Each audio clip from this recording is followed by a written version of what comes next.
Yes, a special one from the CEO, stand tongue with the spoon. And your boy, Friday the Southern Band, charges on the beat. On the spoon to get your information. On the spoon to be part of our discussion. Spoon, spoon, spoon television. Spoon, spoon, spoon radio station. Spoon gonna tell you what is happening in Liberia. Spoon gonna tell you what is happening in Monrovia. Spoon gonna tell you what is happening in Africa. Just to spoon, you will know. If the children crying for starvation, just to spoon. You want to get a news update, my brother, to spoon. You want to know what is happening in Morocco, to spoon. Politicians want to make their decision, just to spoon. You want to know what happening in the ministry, to spoon. Yeah, to spoon. Yeah, to spoon. You from Fonjema, Maryland, to spoon. Yeah, to spoon. If you eat kepan, congratulate my brother, to spoon. You got a spoon TV, you got a spoon radio, to spoon. Yeah, to spoon. You wanna get a news update, to spoon. What? Yeah, Rastafari. Kilibamba, kilibamba, kilibamba. Kilibamba, kilibamba, kilibamba. What I want? Yes, what you about today? Spoon TV. Spoon. Yes, what you about today? Spoon. Spoon TV. Spoon. Ba. Spoon. Skibidi da bado. Spoon TV. Spoon Entertainment. Kuwa.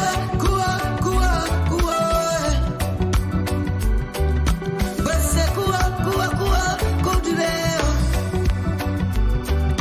Kuwa, kudileo. On the spoon to get your information. On the spoon to be part of our discussion. Spoon television. Spoon radio station. Spoon television.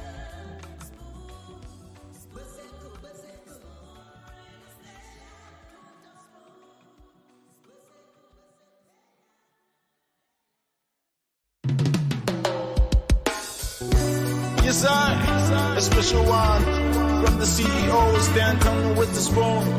And your boy, Friday the Southern Band, charges on the beat. On the spoon to get your information. On the spoon to be part of our discussion. Spoon, spoon, spoon television. Spoon, spoon, spoon radio station. Spoon gonna tell you what is happening in Liberia. Spoon gonna tell you what is happening in Monrovia. Spoon gonna tell you what is happening in Africa. Just to spoon, you will know. If the children crying for starvation, just to spoon. You want to get a news update, my brother, to spoon. You want to know what is happening in Morocco, to spoon. Politicians want to make their decision, just to spoon. You want to know what happening in the ministry, to spoon. Yeah,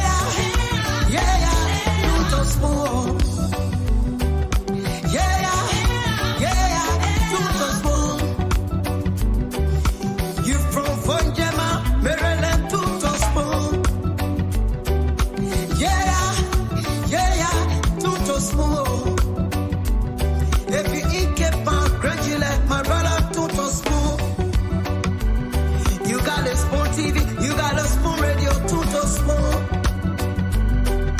Yeah, Tuto spoon. You wanna get the news update? Tonto Spoon. What? Yeah, Rastafari. Kilibamba, kilibamba, kilibamba. Kilibamba, kilibamba, kilibamba. What I want? Yes, what you got today? Yes, what you got today? Beseku. Bada. Skidibidi dabado.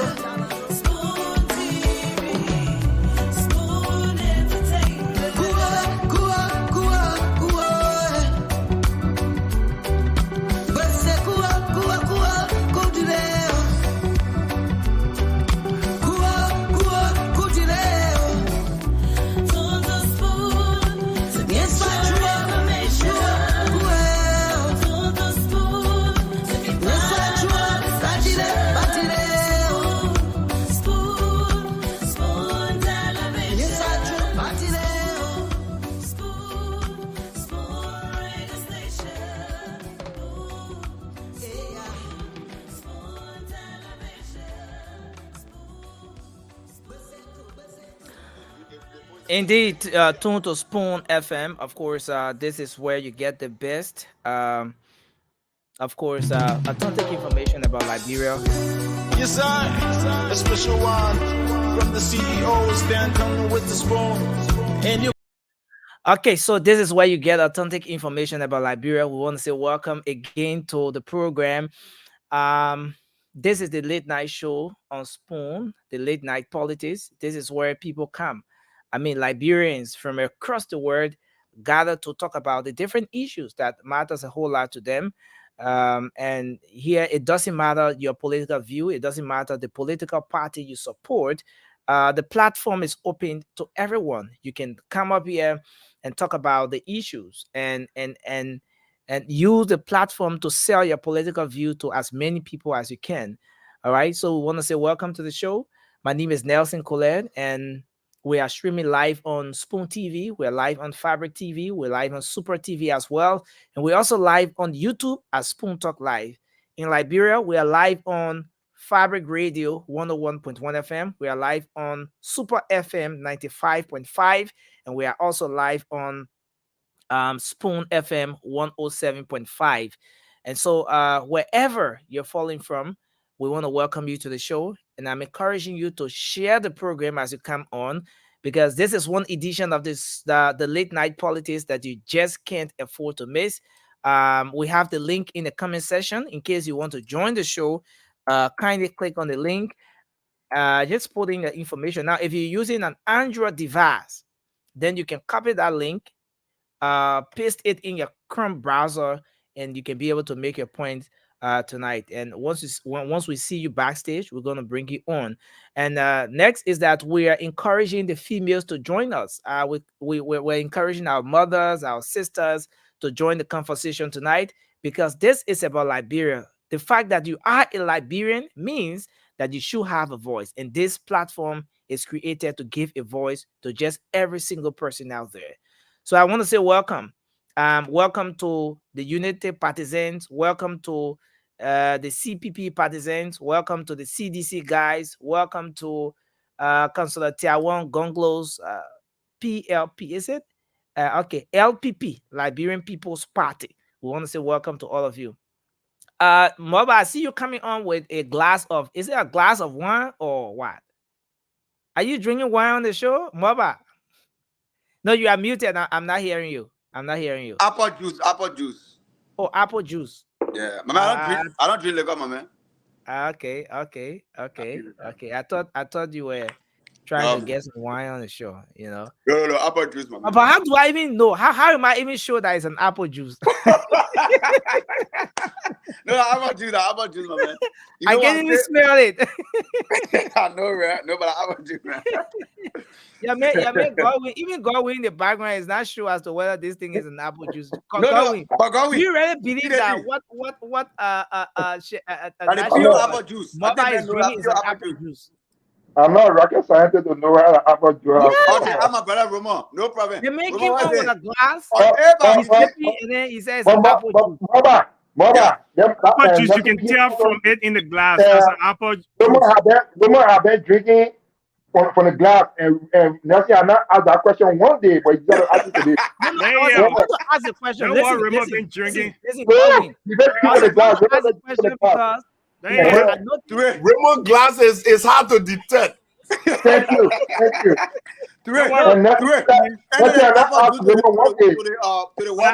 Apple juice. You can tell from the color and the texture. I also know Raymond is very responsible. Raymond, I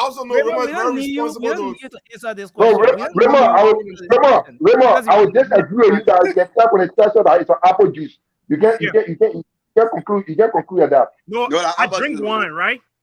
The only alcoholic beverage that I drink is wine. Right. So I know what wine looks like. No, that's the only thing I drink. I don't drink nothing other than wine and red wine. No, listen. If we will ever need a witness in this particular case, it will not be Raymond. Raymond is from the Unity Party. How do you expect a Unity Party citizen? But going from Unity Party too. But going from Unity Party. No, leave Godwin. Godwin is Nelson, right? On the fence. So maybe Toure can say something about this. Maybe Sylvester can say something about it. Because Sylvester is independent as far as we know. The man know the Walmart juice bar. The man know the Walmart juice. But the thing about it is, for Raymond, maybe I can give Raymond a pass because at least he's showing the container. But for Moliba, he's showing us a glass and trying to convince us that it's apple juice. Definitely. What is the evidence? You got a point. No one else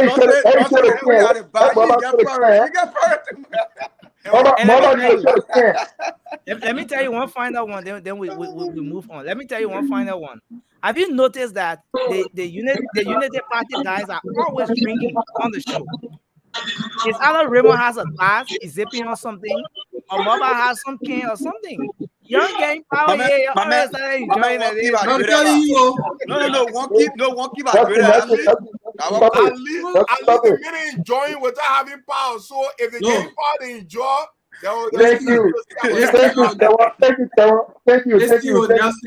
Nelson. I will not support that kind of lifestyle. You know that, Toure. Nelson will not support that. But you are here supporting Unity Party partisans for drinking expensive juices and wine on the show. Nelson, on the show. Few months from now or a year from now, you and I will be talking. Damn it! Look how men are more about them. Men are used to be on school. No, let's see the man naked rap. See the man naked rap. See Raymond Hot. See Raymond rap.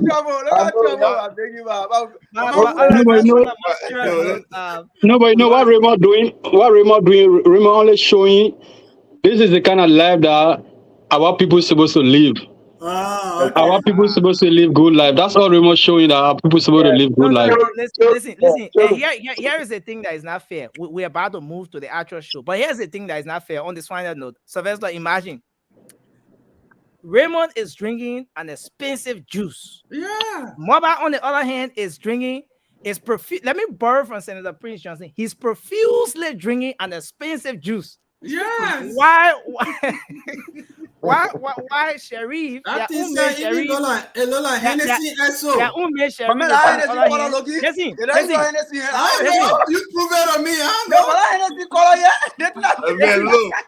Listen. It may go to tip for saving lad. It may go to tip for saving lad. Why they drinking expensive juices? Sharif is sending me a message that his computer is not okay. He's trying to even restart the computer. My auntie, brother. I beg you, man. I'm an auntie, man. Sherry, But guys, I want to say welcome man. to the show. It's a great thing to be here again. On the weekend edition of the Late Night Politics on Spoon. I want to say thanks to all of you for always making up time to be here. Mobile, my co-moderator, thank you. I want to say thank you to Godwin. Godwin is always moving. Godwin's camera is always shaking. I don't know why, but thank you for being here, Godwin. And thank you. Sylvester, thanks a lot. You're one person who is who's I'm trying to position myself now. Okay. I know. And then Sylvester is one person who is seen most times on set drinking this, but I don't know what kind of drink is that.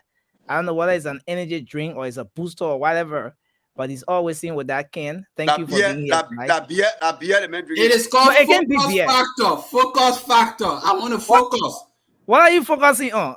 Focus. You don't even have a can. My man, I put them coming get our whole resources to. Thank you. Remo want to say thank you for being on the show tonight. Toure is exhibiting the Gonglo lifestyle. The man is just here with plain water, just a bottle of water. You know, the man are drinking juice or whatever. We want to say welcome, sir, Desmond, Mr. Sharp. Thanks for joining us as well on the show. Morris, thanks for joining us. Let me just bring in our brother Sharif. Sharif have restarted his computer. I don't know how come the IT man's computer is not functioning well. Look at the person who this is the person who disturbed my internet. She went. Sherry, you can't win that battle. Sherry, I hope what I'm thinking is not what you did. You went to Best Buy and took a computer to carry by tomorrow. But Best Buy actually sell the quality when it comes to electronic. You know that. Okay. So carry by, you'll return it tomorrow. No problem, Chief. She want to say hi to her uncles. Say hi. Hey, baby girl. Hi. Hi. Thank you. Okay, she's excited to be on the show as well. You're so far the only kid who has appeared on this show. Thank you. Thanks a whole lot. So we want to say welcome to the show. We hope to get the rest of the guys coming in. We still have some slots there for the females to join us. We want our mothers. Our sister Justina, she's not been here for some time. We hope she can join us as well, and we hope we can have other females joining the panel tonight. And we're encouraging you to share the show as well as you come on, especially those of you following by means of the social media. We ask you to kindly share the show. And then we will make the rounds. Our brother George will hopefully be joining us tonight as well. And we hope to have Cindy representing the CPP here, because as far as I know, all of those we see on set tonight are Unity Party partisans, and just Toure, who represents Councillor Gonklo, and Sylvester is independent. But we want to make the rounds. Okay, number 6, right?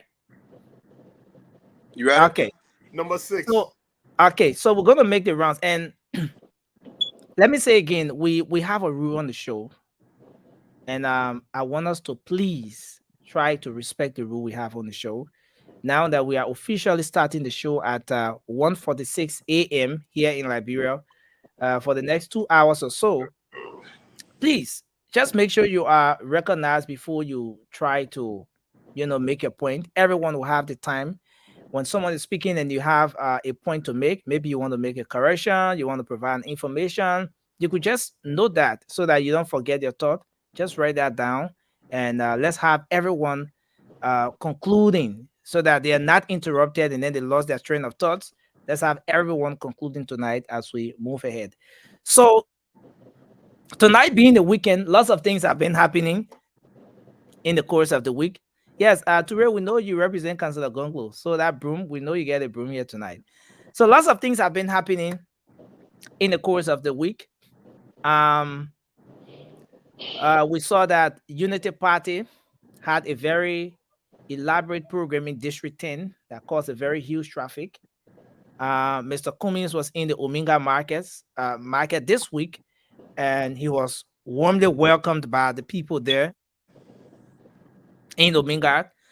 On the flip side, the CDC had her own 1 million citizen campaign launch at the ATS. It was well attended as well. There were lots of side attractions, after the program. Even after the program, series of videos are still emerging about how disenchanted some of those people who attended the rally are, especially when they, according to them, when they were promised money and so forth. Some of them did not get it. Some of those individuals are seen on video, trying to collect their money and so forth. So a series of discussions have been going on. And again, this week, the Deputy Minister for Fiscal Affairs at the Ministry of Finance, Samira Wolokoli, was at an intellectual center on Kerry Street in Central Monrovia. And he said something very interesting that has been a point of discussion for so many people. Well, he said he drew an analogy that the Unity Party turned this baby called Liberia over to them, the CDC, in 2018. And when the baby was turned over to them, they realized that the baby had a bleeding nose. The baby was bleeding profusely. But their concentration was not about going after the individuals who gave them or handed over to them this baby that was profusely bleeding, but they were more concentrated on taking the baby to the hospital. That is fixing Liberia, fixing the economy and everything. And that's the reason why over the past 5 to 6 years, they've not talked about going after the Unity Party, maybe auditing the previous government and so forth. And he put forth that argument, and it's something that people have been expressing their opinions about as well.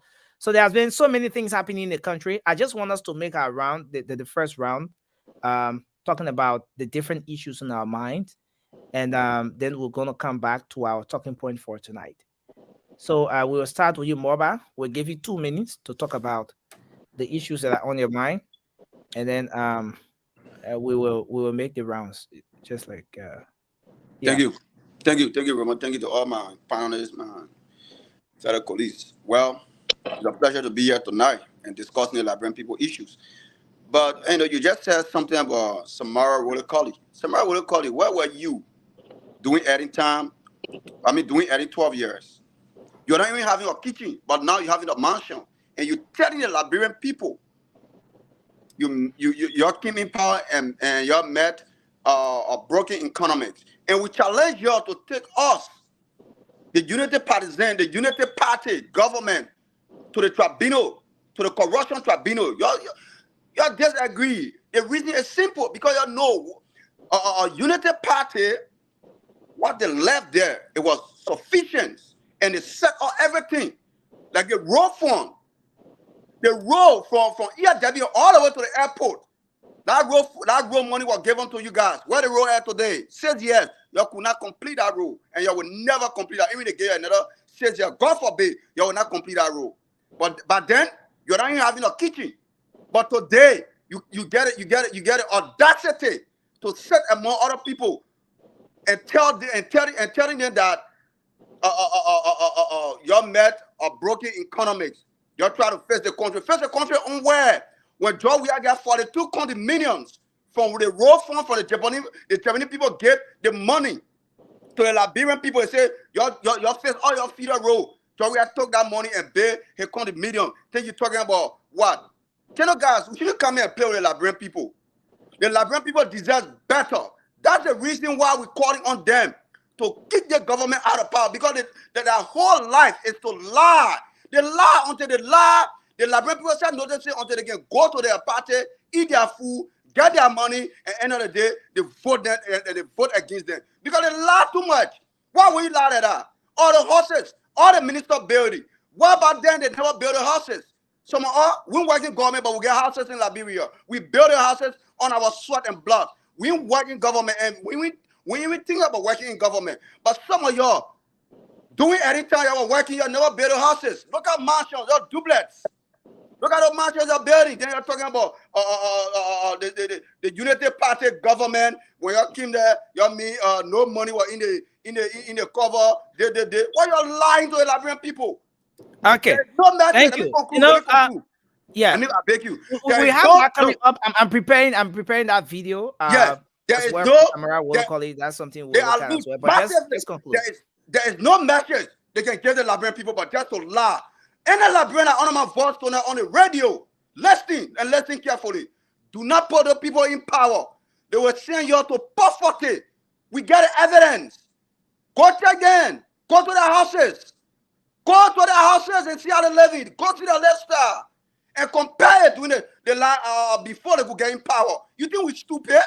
Liberians are not stupid. They are very smart people. Thank you. They will eat your money, drink your wine, eat your food, and then kick you out of power and submit.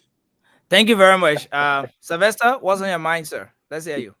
Okay, I guess we'll come to that. Samura will come. Yeah, we're gonna come back to it. That's what's on our mind. Good evening, my fellow panelists. Good evening, Liberia. Good evening to everyone all around the world. What's on my mind is we all do love Yeke Koruba. We all do speak on behalf of him for the manner in which he is always treated by the current government. And we applaud him for his advocacy and stuff like that. But you see, sometimes, regardless of what side of the fence you are on, it's good to speak truth to power.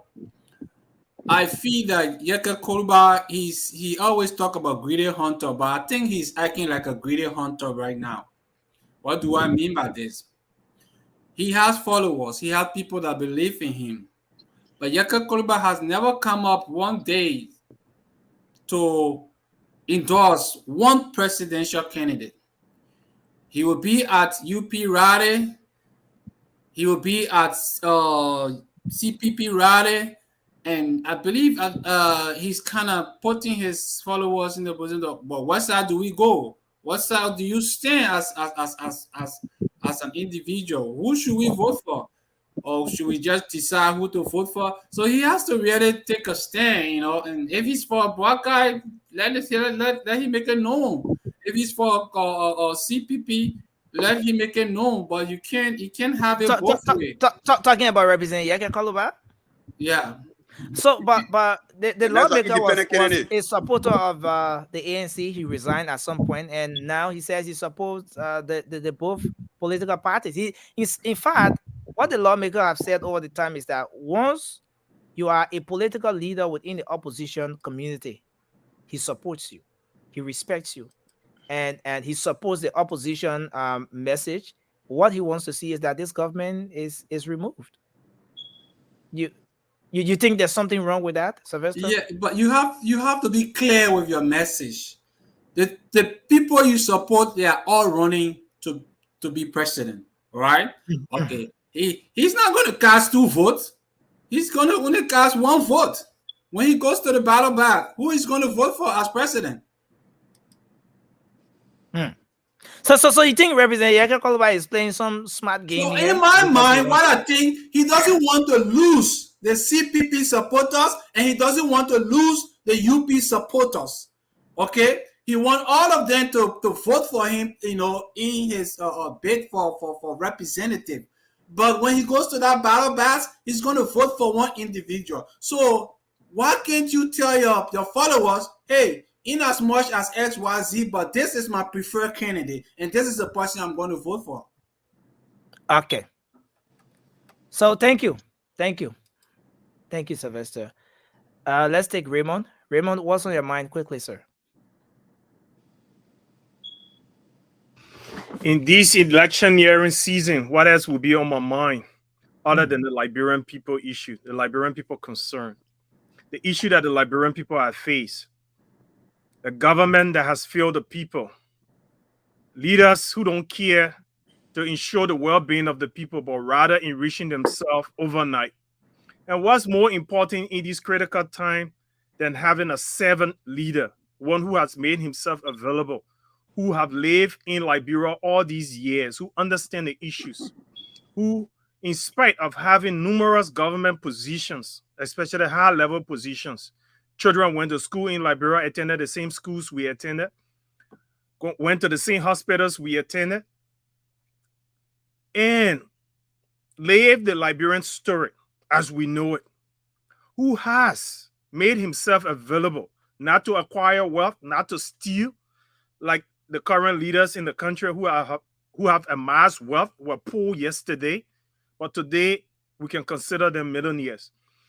Who has an agenda which says we should think Liberia, love Liberia, and build Liberia, giving our hope for a brighter future, with the intention, with a vision to transform and unite the country.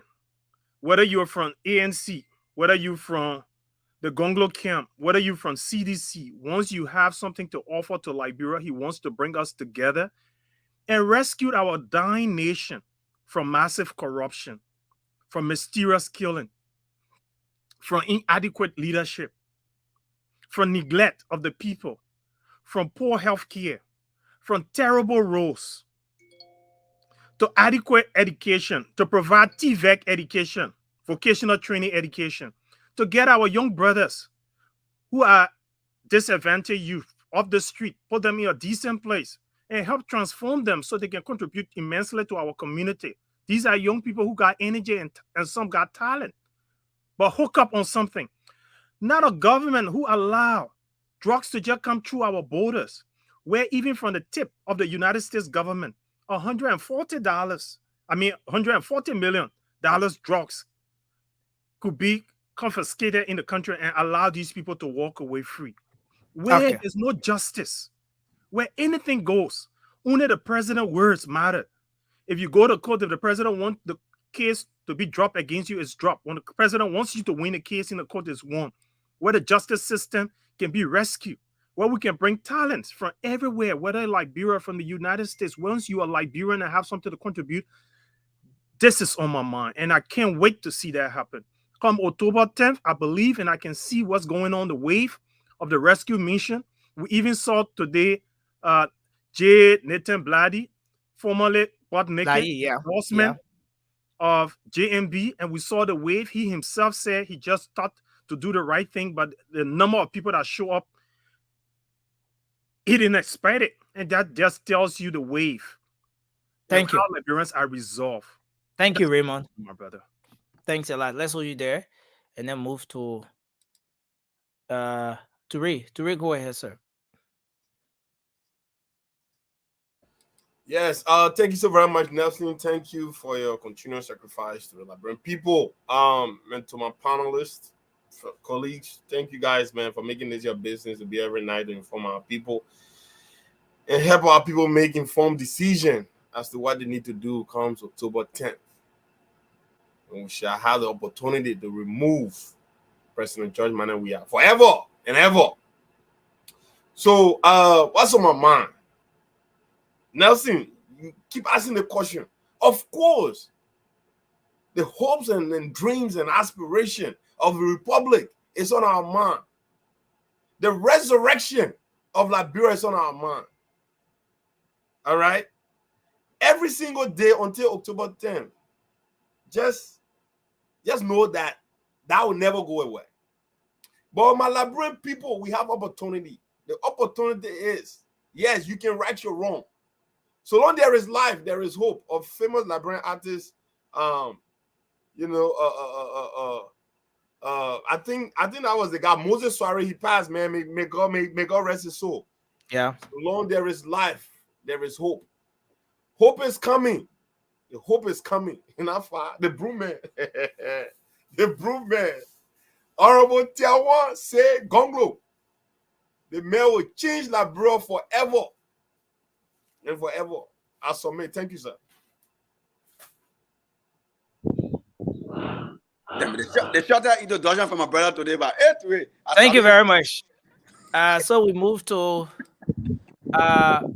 Desmond. Go ahead, sir. What's on your mind? Yeah, thank you very much. Appreciate it. I was listening to some comment from One was from Eddie Johnson Salif, and one was from Prince Johnson. And these individuals or characters within Liberia, for me, are very serious, damaging setting. And to say that, Eddie Johnson made a remark about, there was a question asked to her about Waka, if he does win the election, what's going to happen, so forth like that. What will be your view? And I don't know what she was being sentiment or she was trying to, just play it down or trying to just be a little smart. She said, well, she would prefer that the military would take control because that would not be the fitting, elections, if I put in directly. And the next one that came up from Prince Johnson saying that this is our time. This is Nima County time. The people in Bombing, the people in Bon County, the people in Lofa County, the people in Grand Bassa County are all together with them, and it's going to come to Nima County. And I think this tribalism issue that Liberia needs to get out of. Because at the end of the day, we all are related, whether we like it or not. Our fathers, grandfather interacted with all these different tribes and had children and what have you. And that's why I oppose the war. We sat there and killed ourselves, our brothers and sisters, because we didn't get to know them. Eddie Johnson being a war rebel leader, pronounced by the American government, sponsored it, brought gun into Liberia to kill her own people. And guess what? Liberians still forgave her and made her president for Liberia. And those two people, they are problem. They're going to be a problem for us. And I'm hoping it work against there for his bucket solution, that there should be some serious justification or law put in place that we Liberians will have to investigate all those people. Trials. Thank you. So I just going to leave it as that. And I appreciate you guys. I always, appreciate what you guys do. And it's bad that sometimes I catch you guys when I'm about to go home from work. Hopefully I'll meet you guys. Always running. Yeah, I'm always running. Okay, I appreciate you guys and y'all keep up the good work. Okay, we might agree to disagree, but that's what democracy is about. So we're going to practice it and do it the right way so our next generation can follow our footsteps. So you'll continue the good work. Okay, see you guys for now. Okay, thank you, bye. sir. Thank you.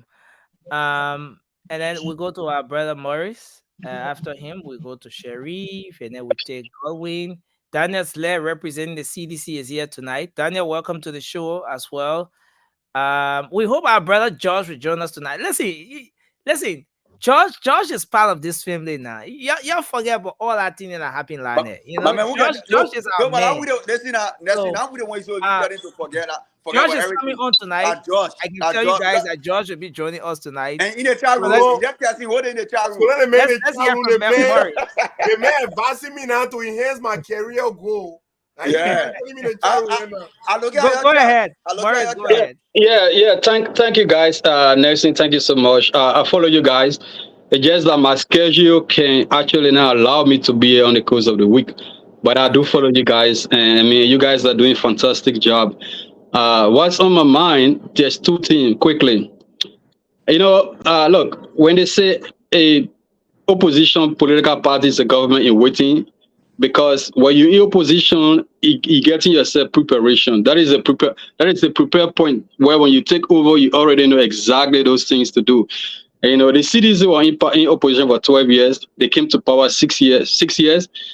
What surprised me is for me to see the president still talking about what he did refugee camp. Tell the people, what have you done? We expect to tell people, what have you done? It's so, President, we are still talking about our in refugee camp at disarm these people. Who do you disarm? President, we are.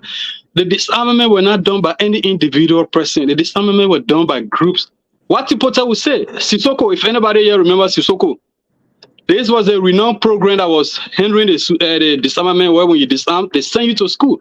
So Mr. Tipota should say he should become president. So it is surprising for me to see President Weah can't tell the people nothing since campaign start. This is almost a month now. He can't even come out to tell the people what I've done. But he's still talking about how he. No. I got 30 seconds, please. I beg you, my man. So Yeah. how you know you get 30 seconds? I'm the timekeeper here. You don't have. Because I'm monitoring, chief. And quickly, in 30 seconds, right? People talking about this audio. Look, Liberia is a tribal country. 2005, if anybody could remember, when George Weah went Grand Judah, what he told the Grand Judah people, he said, "I do son, I bring it do back, do coming back to power." If anybody could remember, they had chalk up, they carried job in the bush, I don't know, whatever bush, they put all kind of chalk on him, that do coming back. That's what he told the people. When Joe Howard Taylor went to Bon County, he told the people that we'll bring in Charles Taylor mandate. This is election. So people carry, how do you expect Prince Johnson to speak to the people in Nimba? There is no campaign message. In fact, for me, I want for them to even carry that taping in Nimba and play it 24/7. And my brother, I'm not picking at you. Here you are, you're talking about Yeke Goriso, but you here talking about vote for Liberia. I don't know what party that call Liberia. Everybody have their side. So Yeke is there. Yeke for the opposition. He support every opposition party. And we support Yeke. We stand with Yeke. I submit. Thank you very much. And that's how it should be. All the microphones are muted. And let's have the show this way. Sharif, go ahead. You have 1 minute, Sharif. Yeah, thank you, Nelson. Liberian people, we are back here again to talk to you and also disseminate our messages to you guys as related to the coming elections. You can hear me? Nelson, yeah, there's a music playing behind you. You have a music playing in the background. Music playing. I would appreciate if somebody music playing behind him. No, I don't have no music playing on my end here. Okay, go ahead. You play now. Yeah, so no. Yeah, just to get back, you guys took me off track. Yeah, so just to get back on track, Liberian people, we are back here again to send our message out there regarding these elections. And I understand that some people have some sort of like reservation as relate to if the election will be free and fair. I just wanted to remind you that a message was sent out less than 72 hours ago from the United States Embassy asking the National Election Commission, NEC, to have access to all polling stations during the voting process and also post-voting process. Yeah, so that means that there will be insurance of the to ensure that there will be access of international representatives, and also too, I want you guys to understand is this: those CDC guys going around saying that it's going to be a first round victory. No, it's not. The George Weah that we're going against now, and George Weah we went against 2017, 2005. That George Weah 2005 didn't have any murder accusation against him. That George Weah didn't have 46 condominium. That George Weah didn't have these corrupt officials attached to him. That George Weah didn't have the Kush infested nation solely because of him. The George Weah we're going against now, this is the George Weah that is massively involved in corruption. This George Weah has a murder accusation against him. This George Weah has deteriorated our economic system. This George Weah has destroyed our healthcare system. This George Weah has basically destroyed the life of most of our youths. So this is the George Weah that we're going against. This George Weah, and he's going to be one-term president. We ask each and every one of you, continue to ask your family members, your friends, your colleagues, your club members, your teammates, each and every one of the person that you can reach out to. Ask them to come out October 10 and vote just anymore Barkai. Thank you. Thank you very much. We take Godwin, and then after Godwin, we take Daniel. Thank you, Nelson. Good morning to you there in Liberia, and good evening to everyone in the diaspora. Liberia is on my mind to be exact, the electionary process. While it is true that in terms of peace, we prepare for war, but I think many of us Liberians, and even our international partners, we do not hear for war in Liberia this time. We all know what we went through 15 years ago. We all saw the destruction, the lives that were taken away, 250,000 plus innocent lives. I don't think we want to go back to those dark days. Therefore, every sound-minded Liberians should, on a daily basis, continue and pray for a peaceful, fair elections and for a peaceful transfer of power. If people, many citizens, will continue to say President Weah is a peaceful man, I think if Mr. President believes that he is a peaceful man, I don't think if he really loved Liberia, then Liberia will say he took part in the process of disarmament. I don't think President Weah wants to see Liberia going back to those dark days, as he was liberate peace ambassador in the past regime. Therefore, I think Mr. President is also on his knees, if I would guess, praying for peaceful fair elections and don't want to see those 49 kind of monuments that he built. I don't think he want to see it being destroyed in an hour or seconds. Thank you. Thank you very much. So we go to Daniel. Daniel, go ahead. Okay. Good morning, Cole, and good morning, everyone. Hope I'm clear. Yep. You Yes, know, you are.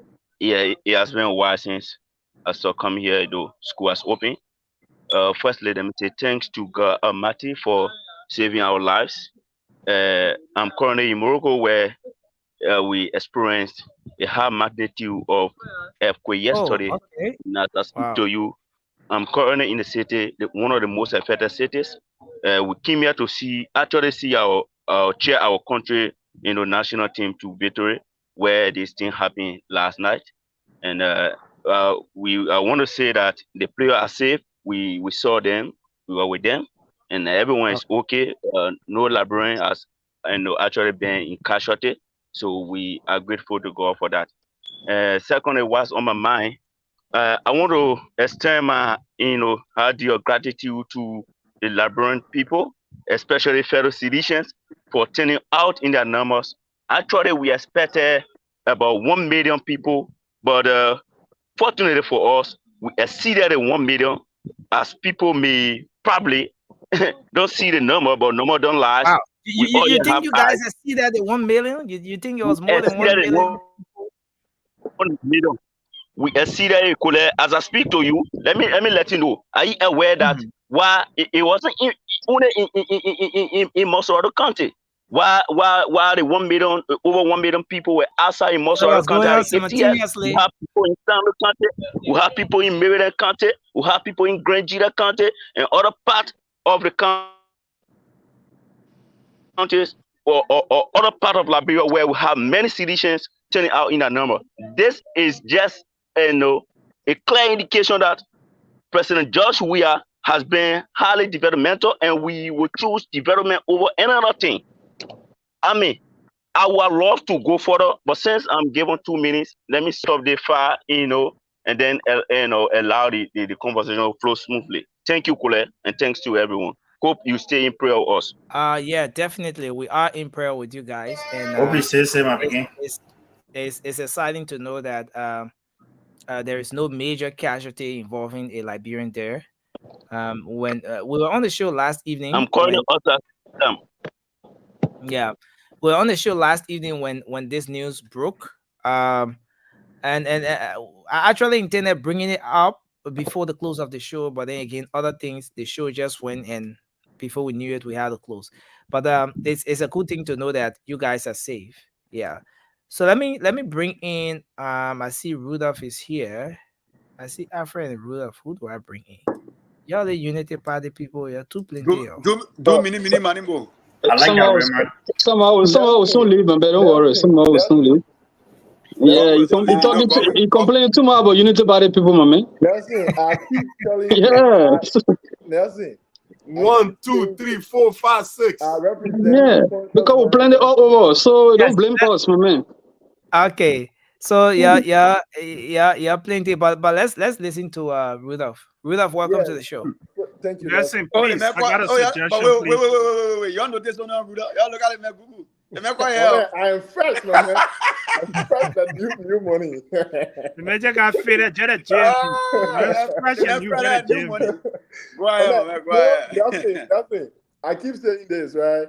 I represent the conscious-minded young people on this show.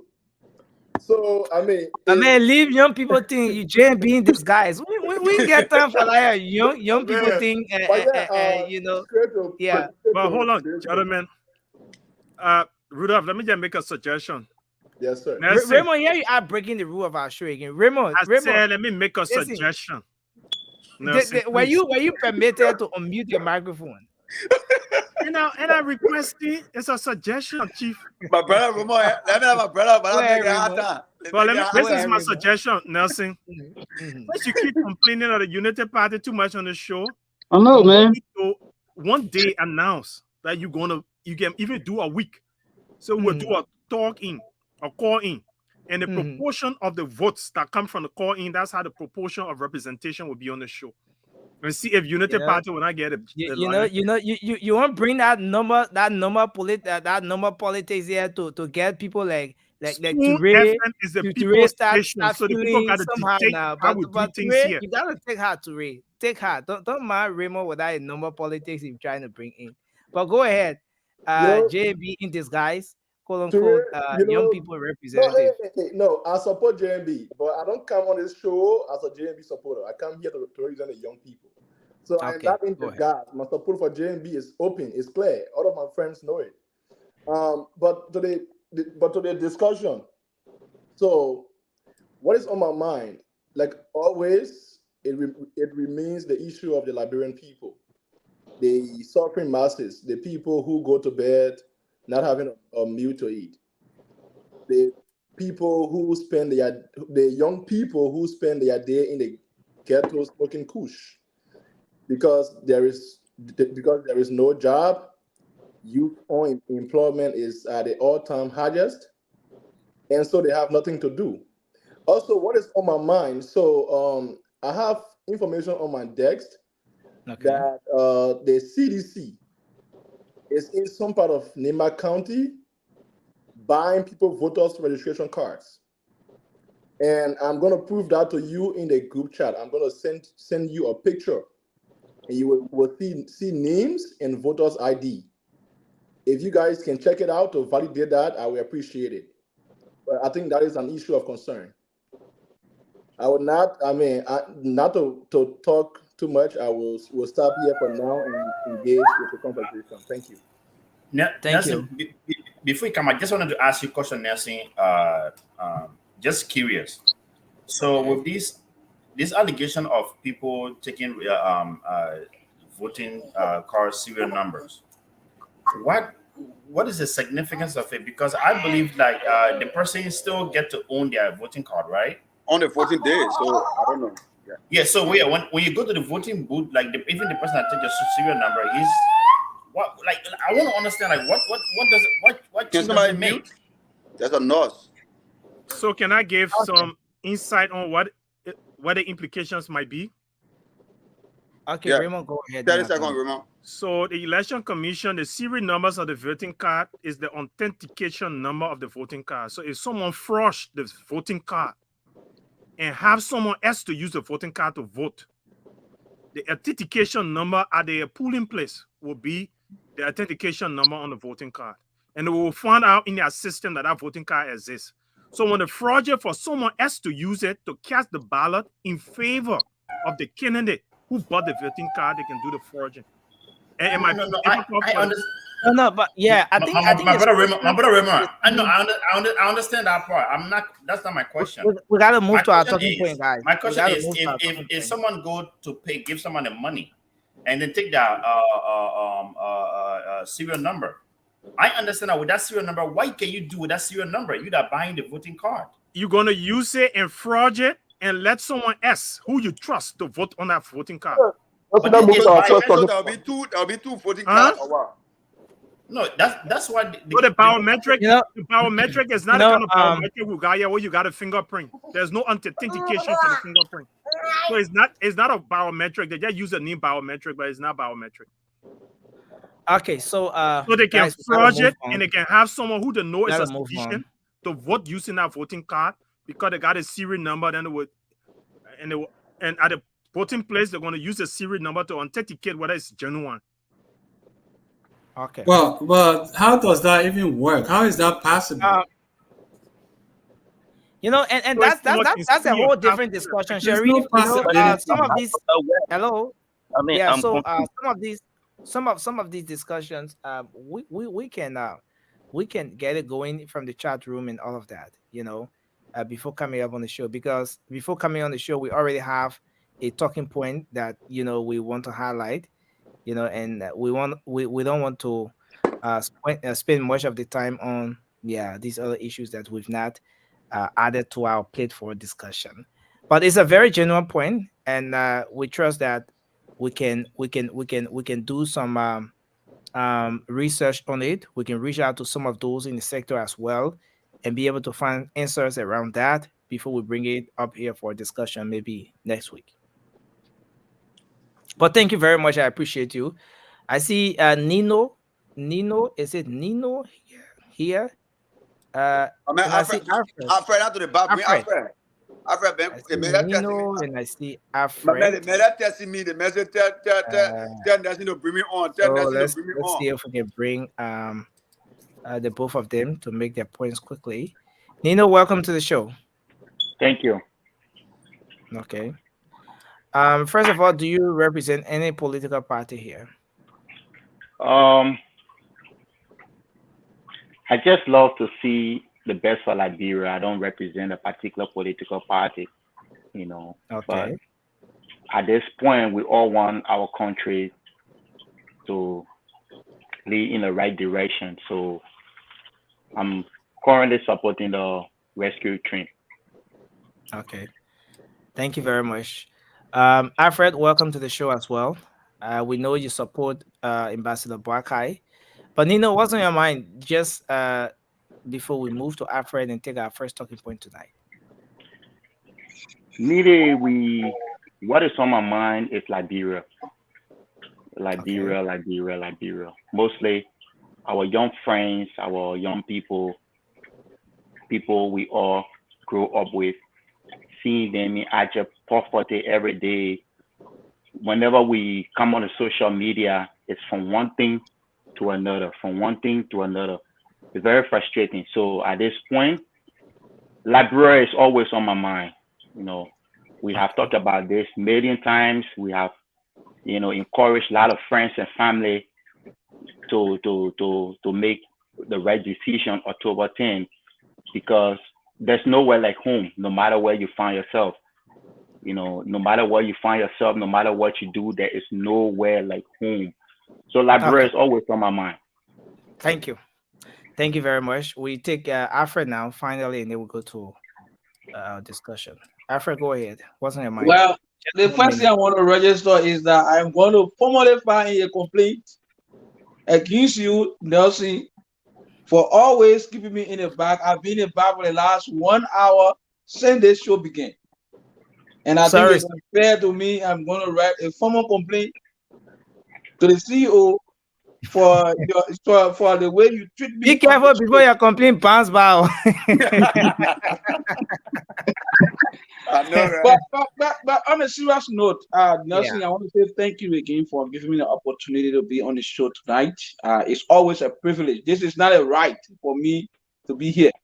It's a privilege. So I want to make sure that I'm using it to the maximum best, But let me say this also to all those that are with me on the show tonight. Gentlemen, thank you for paying for your internet, for coming on the show every day to speak to our Liberian people. This is our way of contributing to the democratic process. Thank you so much. Now, what's on my mind tonight, gentlemen, has got to do with the presidency. I have listened to our president for the last few months since this campaign started. It seems to me that the president has not even discovered or recognized the seat he occupies. The level of disdain that this president has brought to the presidency is mind-blowing. There is no level of sanctity for presidency. The president has dragged the most important office in the land into the mud. Can you imagine?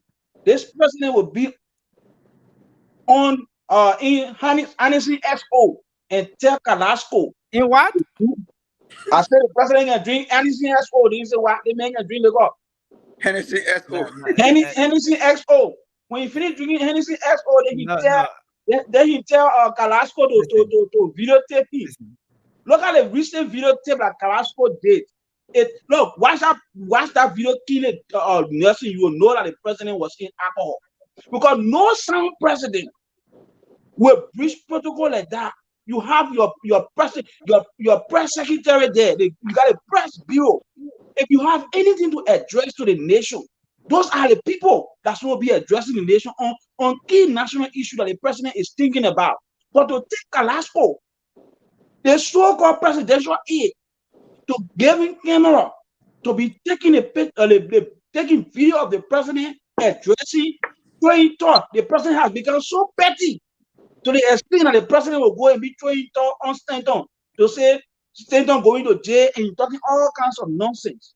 It's mind-blowing for me, and I think it's important for Liberian people to know that the president has dragged the sanctity of our presidency and he needs to go. And we cannot miss the moment. This is the only Thank you. the president out of this office. Thank you so much. Thank you very much. Thank you very much. This comment from Mari Keto is a concerning one, and I want to say to you, Mari, if you have a video, I must say here, even as a journalist, I haven't stumbled across that statement. I'm yet to see that. If you have a video to that, I would appreciate if you were to share it with me. Using my social media, my messenger, or even the WhatsApp number that we have on the screen there, I would appreciate if you were to share that video with me, because in the midst of everything we do, Liberia first, Liberia last. Those of us here in Liberia, we will not do what we do in the absence of peace, right? And even if you are not in Liberia, you have people here whose survival depends on the peace that we all enjoy. So I'm very interested in that that which you have on your mind, and if you have a video to that effect, you can share it. And I'm talking specifically to Marie Keto. Thank you. So we have to move to our discussion now. Again, I want to say thanks to everyone for joining us tonight. But I'm going to play this statement from Minister Samora Pize Wolokoli. He is the Deputy Minister for Fiscal Affairs at the Ministry of Finance.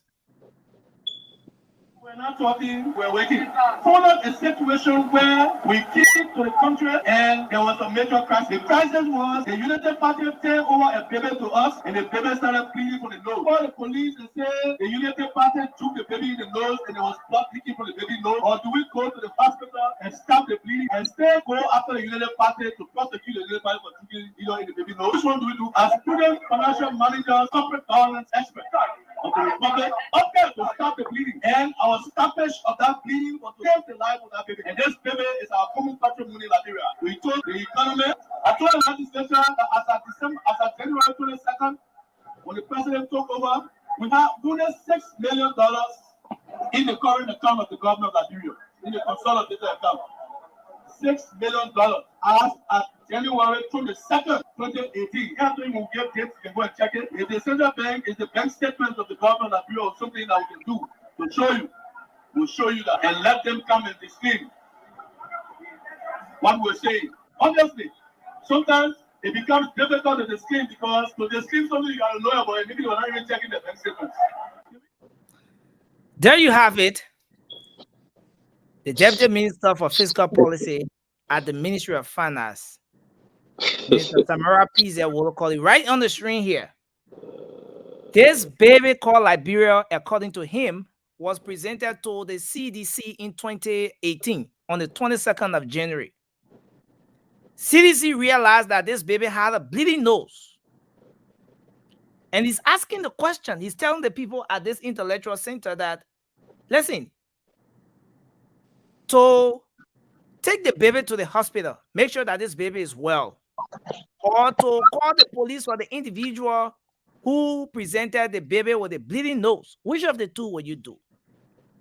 The bleeding nose has to do with a broken down system, an economy that was crumbling, empty covers, as the CDC have said consistently. That's how much the baby's nose, or Liberia as a baby, was bleeding at the time, according to the Deputy Minister for Fiscal Affairs. But then, instead of auditing the previous administration, which will mean, let's say, taking that person to the police station or to the law, no, they decided to concentrate on making sure that the baby is well by fixing the economy. And he said that's why they were not speaking, but they are ready to speak. I want you guys to share your thoughts on this. It's good that we have our brother here, Daniel Zler, who supports the CDC. Was it prudent for the CDC as a political party or as a government, the CDC-led government, to remain mute, to do absolutely nothing about this baby with the bleeding nose that you're talking about, to do nothing absolutely about individuals who, according to them, may have damaged the country, left an empty cupboard, not auditing those individuals, to just focus on developing the country? And then is this an argument that any Liberian should buy into? Let's start with you, Moba, and then we're going to make the rounds. We're going to give you 2 minutes, Moba, to speak on this. Thank you, Nelson. Thank you. I don't know if you give me, I'm not calling you mobile. I don't know if you can give me 1 minute, because I think our boss is here. We will soon be leaving. I don't know, just 1 minute to speak to that. Yeah, so Daniel, you can go ahead. Yeah, Daniel, go. Okay. Correct. As if you all may be aware, at times, even though these are politics, but it is very clear that the CDC-led government met Liberia empty. Something I can say. We met the country in a dying economic situation. And by far, these are some debates because of these things. We hear of 16 million continue, and what of all these sagas, and what of these, all these came all as saga and political rhetoric in order to black paint the CDC-led government. However, the question is it prudent? Is it prudent to remain silent or mute on the issue? These are questions. And if you ask me as a clear human and logical thinker, I will tell you, say it's not prudent. It's not because I'm a citizen, correct? It's not because I'm a citizen. But the fact remains that, okay, instead of complaining, instead of just, even though we have seen it, it is clear, instead of us focusing on the complaint, what do we do? Is to uplift Daniel, the concern here is, if I'm listening, the previous administration did not do well, they left an empty covers, and in your mind, there were high rate of corruption, high level corruption that was practiced by previous administration. Why didn't you audit those in the previous administration, but you left everything undone, and you said you were focusing on getting the baby well? Colette, like you said, we said we want to get the baby well. Having gotten the baby well, that's why we focus on development and what of you. Like I said previously, we instead of just complaining, and even though we have seen it has happened, yes, it is prudent that we do our investigation. But there should be a set time. There should be a set time. Somebody might say you have 5 years and what of you. But I can clearly tell you that within the 5 years period or close to the 6-year period that represent, we have led the country forward. We had approximately 2 to 3 years where we have crisis. Like if you can recall the coronavirus crisis, it seized the country's activities. All these things combined with other natural you think coronavirus prevented audit and all of that? You think so, Daniel? I'm not directly trying to tell you that coronavirus prevented this. I told you, Colette, there's a set time.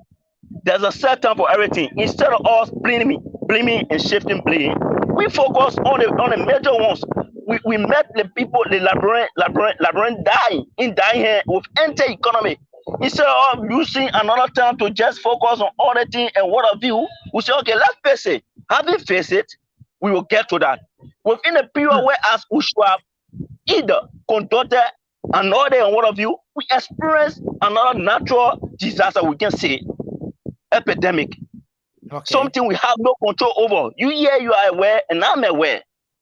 And so, like I said previously, I'm being bold. If you can bear me witness, I'm not saying that it's not quite prudent that we audit. I have said that. It's not because I'm a citizen. It was quite prudent. But there's a set time, and we have some circumstances that hinder that. But within that, I think we did our extreme best. We did our extreme best to uplift the country economic status from the dying ground to the what? At least to the medium. Because we are aware, government is a continuity, you and I are aware, and things will be fixed. But rest assured, Liberia will get better with President George Manneh Weah. Thank you. Thank you very much. Thank you. So we're going to go to Mobile to make his point. Let us all just mute and let's have Mobile alone speaking on this. Mobile, you have 2 minutes to weigh in your thoughts on the statement made by the Deputy Minister, Samara Wolokoli, that they were not speaking. You hear my brother Daniel struggling to make a point. Brother, we shouldn't come on this show every day and lie to the Liberian people. When your government, your president, Ambassador George Manneh Weah, came out publicly and said he graded this identical government who left power 85%. And me and you know when we're in school, 85% is an excellent grade. It's not even a trial. When we say 70, we say the man trial. But 80%, and you hear saying they left nothing in the cover. First of all, the people left over $1 million in the cover. When Joseph $6 million, he said they made $6 million. No, it was not $6 million. What I'm saying, listen. What I'm saying is that Minister Wolokoli in this audio said they made $6 million. But I'm speaking, that's what I'm saying, right? Mr. Wolokoli lie. I challenge anybody, seditions, reactions, oppositions. You go to Samara Wolokoli house for the past 6 years when you were not assisting finance minister. You go to a house and compare it to now. If a house is not upgrade to even more than where he was having before, anything I say here tonight, I lie to you. Look, let me tell you, all those people come in power to came to power to steal from the Liberian people. Samara Wolokoli was one of the person who came out.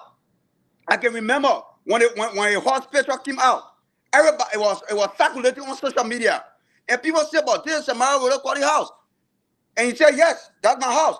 And we saw a lot of ministers using beer, washing their cars with the Liberian people money, and we here talking about. Okay. Well, let me conclude. I beg you. And we here talking about Samara Wolokoli get this, get Samara Wolokoli came in a picture with nothing. But today, go check your account, go check your property, go check your business. Those people can loot from the Liberian people who will say over and over, and that's a fact. And you know what I love about the Liberian people? They already know their enemy. Their enemy is George Manneh Weah, and they're going to vote him out. They will vote for JMB because all the people that steal, they will be prosecuted.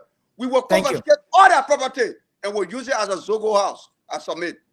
Thank you very much. Let's take you, Sylvester. Sylvester, what's your take on this?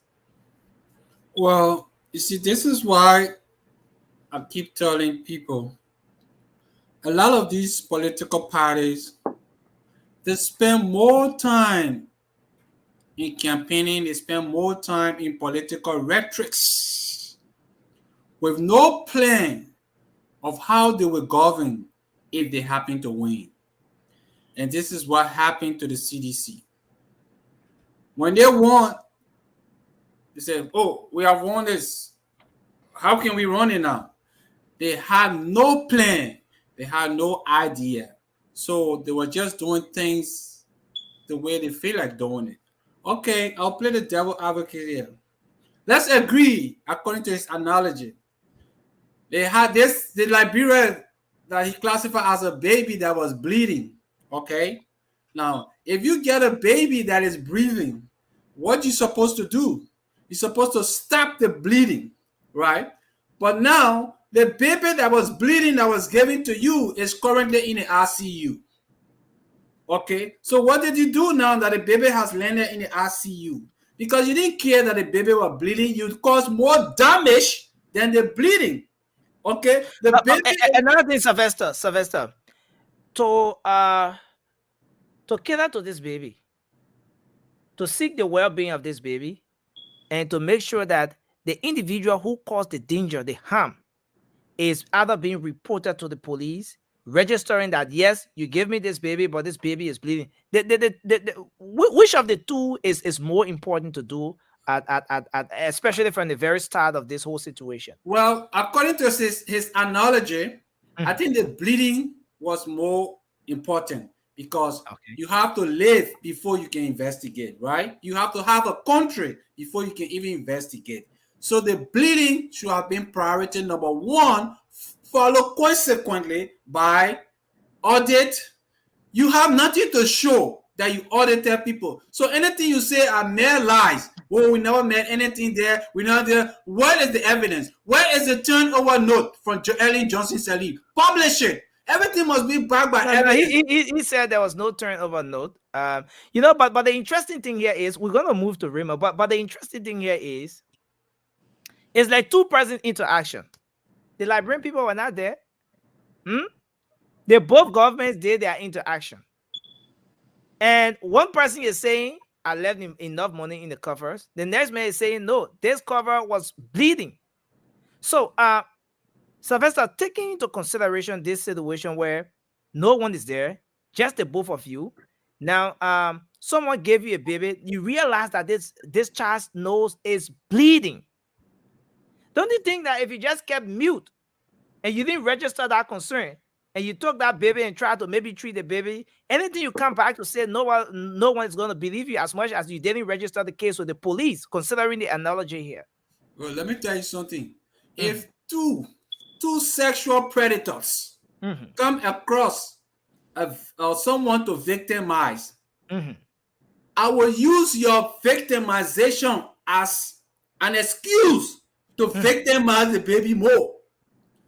They all came into steal. They all came into loot. So they try to use whatever mistake or whatever they want to. Oh, you see what happened? And so they use that as a yardstick or as a license for them to cause more damage to this baby that we all are crying for today. So that's the problem. They came to steal. So they all want to point finger. How can you say it was so terrible, but your president came out to say I graded government 80%? 80% now.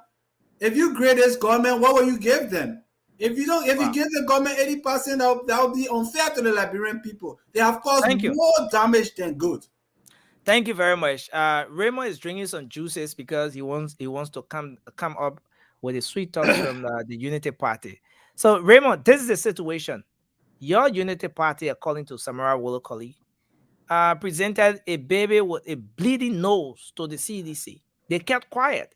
They were mute because they wanted to see after the baby and make sure that it's well. First of all, Samora Wolokoli is a bad messenger. He's a smart young man. We're both in undergraduate school at Don Bosco Polytechnic, where we first got our first degrees. And he was in the hymn of power at the student representative. And what Samora Wolokoli did at that time, he was involved in corruption. He was suspended from school. And this is government. It's a serious thing. I know Samora Wolokoli, when you talk about him being smart academically, he is. He's a friend. He even tried to recruit me to CDC once. So we meet, we talk. But this is national government. And the thing that affects every person, he's a bad messenger. He can't talk about corruption. Because from a level of college, when he got a sting on him from corruption, you can't discuss corruption in any ways. But let's come to government. There were turnover notes. No government takes office without a turnover note and don't talk about it. When the CDC ever first mentioned this, Ellen Johnson Sirleaf challenged them to conduct audit and publish what was there when they took over. They've never done it. So it's just mere lies and a lazy argument because government is so serious. Who stopped CDC from doing audit? And that's what serious government do. When Ellen Johnson Sirleaf took over, she audited the transitional government. She did that. That's what serious government do. But when you come in government and don't have an agenda, or you care about enrichment, that's what you're going to do. You're going to find any lazy propaganda to see out. And only lazy people will buy into that, or blind loyalists. Talking about we had Corona. Which country never Corona didn't affect? Is Liberia better than Sierra Leone? Is Liberia better than Cote d'Ivoire? Is Liberia better than Guinea? We can't compare ourselves to none of these countries that had the same situation we had. But no, the trade was ongoing. When they had Corona, I was still shipping things from here to Liberia. When Corona was open, I was still running my store on Camp Johnson Road. When Corona was on in Liberia, people were still flying to Liberia and paying for Corona tests and even at the airport. So no accountability for that one, sir. Huh? No accountability for that one. We are still getting money from our international partners. So what stopped them? No government offices were closed. So that's just a lazy argument. And government is so serious that people who are not prepared or who have corrupt intention cannot manage. And this is one of the reasons why Liberians have to be so serious and bring in a mature government. Those who have the requisite experience, knowledge, and know-how to get the job done. And not people who only coming to get rich overnight. I rest my case. Thank you very much. Then we move to Toure. Damn it. Toure, what's your take on this? Toure, I mean, we vote Toure coming, right? I give one Roman to that. What? They may get it exactly 2 minutes. No going above the 2 minutes. I salute you, Tonachi. Yeah, my people. Let's stay with the baby. Let's stay with the baby analogy. So they men telling us that they found a baby with a bleeding nose. Now, but what they fail to tell us that they also, not only did they not kill the baby, but they also took the baby battle. You know, but look, look, you took the baby battle, you also harmonized the baby pa and ma salary, right? The baby can go to the hospital because no medicine in the hospital. I mean, look, I've said this. For me, I'm a PR professional. I did public relations in school. That's what I did. And I said it from the get-go. If anybody knows this, Morris, you know what we're talking about this. This government Achilles heels. The thing that continue to permeate this government into trouble is the fact that their lack of public, relation. Right? You telling me for 6 years that today you're talking about that? Matter of fact, in fact, please hold on. Just hold on your thoughts a little. It's important I play this because you mentioned the 6 year situation, right? You mentioned the 6 year situation. Now, this is what the minister had to say. Oh, my word. Hold up a situation where we came to the country and the reason why we were not talking, we're waiting. Hold up a situation where we came to the country and there was the reason why we were not talking, we're waiting. Hold up a situation where we came to the country. So there you have it. The minister said the reason why they were not talking is because they were working. Nelson, from a PR standpoint, that right there, that Wolokoli statement, they have caused more damage to their campaign right now. And I just hope that voters will listen to this. You tell me for 6 years you came over, the president, and mobile alluded to this. The president created that. I'll take a word from my boy Jerry. Jerry always said this, and I totally agree with him. This government is actually intellectualize the Liberian people suffering. and they have failed to doing so miserably every time they open to say something. Look at what we heard from Finance Minister last time, that Liberia exporting current to Ivory Coast, La Côte d'Ivoire. Look at that one. Then he's saying they want today. Ellen Johnson told y'all say Ellen didn't leave money there. The woman in the country, the woman did not run away. The woman ran in the country there. The woman say I left money. You guys didn't have the balls, huh, to tell the Liberian people how much you guys met there. But you know what? That's not no surprise. A government that came to steal will never audit. Right? That's not a rocket science. Nobody have to go to school to learn that. The government that came to steal, they will never audit.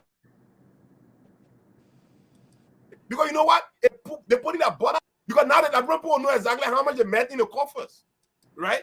So they're not going to do it. So they have no interest in auditing Ellen Johnson leave. Even though the woman did not run, the woman ran the country, the woman said, okay, send I didn't leave money. Let it tell the Liberian people how much they met there. The woman challenged them. They didn't have no interest in doing that. But I got news for y'all. I got news. It's who you are. First time, I'll believe you. Okay. But if you show me who you are for the second time, I know exactly what you can bring to the table. Right? And see, I'm showing time without number that they have absolute. Your internet. I don't know what internet to never. They're hugging a man. They're hugging a man. The broom man. The broom man. Liberia is in the ICU, intensive care unit.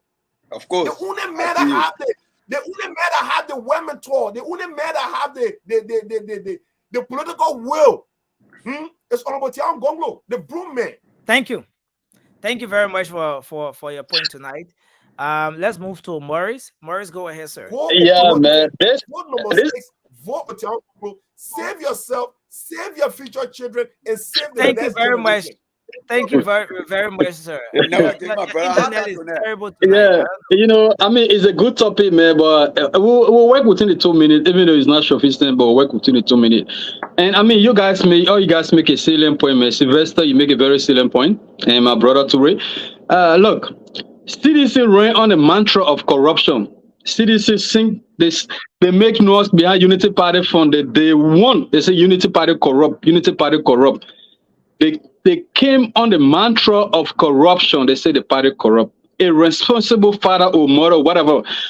You got a baby that bleeding. What you would do? The person who turned that baby over to you, the person is still alive. The person go nowhere. You don't do anything to the baby, right? But you start puncturing the baby. What you did? Right after you took the baby, 60 billion lost. You went 25 million, 30 million. You said that you went 30 million. You even went New York, you went to reserve. You took money from there. You went in the foreign people, the money they come in the country, the embassy, other those foreign agencies. You went in, you took their money from there. So you caused more harm to this baby, right? And mind you, when the first time President Weah came about to say that they make a broken economy, Ellen Johnson came right away, said, and that's not true. In fact, I think she was in London when Ellen Johnson rebooked. He said, and that's not true. Since then, we have never come back. Unity Party as a party, when they take over, they challenge this government, not Mara Salif. The Unity Party as a political party, they challenge the government to audit. They didn't do it. The Bwaka today that some of us are talking for, Bwaka had his own tennis ceremony. Money was left, even scratch card, everything was left, turned over to this government. So the issue of you sat on 6 years, let's see your own self, what you did. The Samurai will call it a talking. He got houses. Minister Tue, even the president himself got properties that he never had. So the issue of trying to find excuse is even like my brother Toure said, it exposed them more. If any sound person listening to this thing that Samurai Wolokali said, it just blew a hole in the CDC. Seriously. For you to say you had a baby that was bleeding, you didn't do nothing. All you do was to carry the baby to the hospital and you harm the baby, it caused more harm to the baby. And the person that turned this baby over to you, the person said that's not true. You didn't do nothing to the person. The person is still walking free. You want us to agree with you that, oh yes, the baby was bleeding. That's why he didn't care. In fact, the person who turned that baby over to you, that person a criminal. You're supposed to hold that person responsible. If you didn't do it the first year, the second year, the third year, up to today, the person is still passing around, wherein you have caused more harm to the baby. Then you won't tell us that, okay, yeah, you were working. What were you doing? Taking 25 million? Taking the foreign people money? It's just sad, man. But like I said, I mean, we will just manage within our 2 minutes, but thank you. Thank you very much. Sharif, let's hear your take on this. Liberia as a baby with a bleeding nose, about 6 years now. The CDC said is ready to talk. Minister Samara Wolokoli said now they're ready to speak. They were not speaking because they were working. You know, this just further speak to the fact that this government is incompetent to do the work. If you spend the entire 12 years as opposition selling yourself to the people that you are the solution temple, you have solution to every single problem. You are the expert in medicine. You are the expert in developing a country. You are the expert in governance. And then you have been calling this particular person, oh, the person that roll. And then the person turn the baby over to you.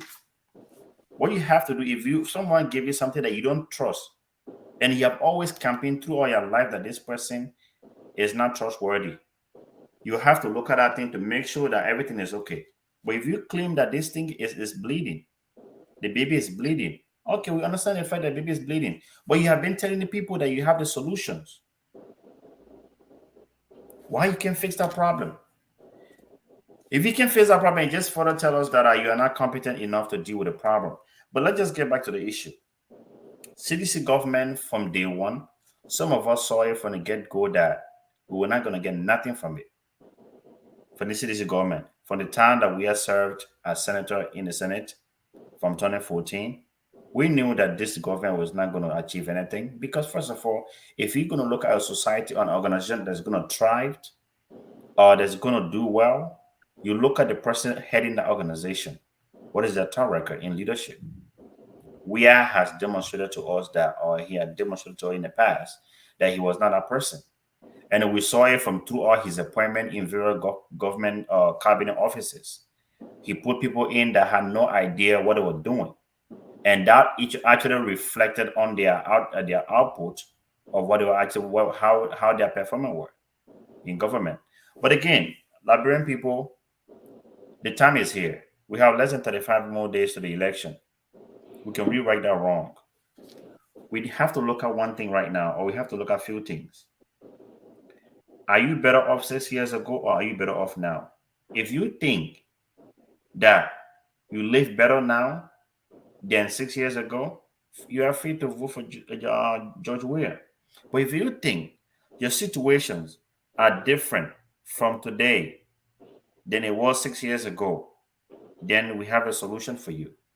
Joseph Newman Baka is in a race. You have to look at the fact that our nation is currently bleeding. The baby that was given to them that said the baby was bleeding, that baby is dead. Now we have to resurrect our nation. We have young children. I'm not even on 2 minutes, my man. Yeah, Are you taking the time? You have 20 seconds. No, not 2 minutes. No, not 20 seconds, my brother. Stop that. So, my brother, my Liberian people, let's look at the fact that our nation and the new generation are being destroyed by drugs. We have no medical systems. Our roads are bad. Our economy is down. Our healthcare system is non-existent.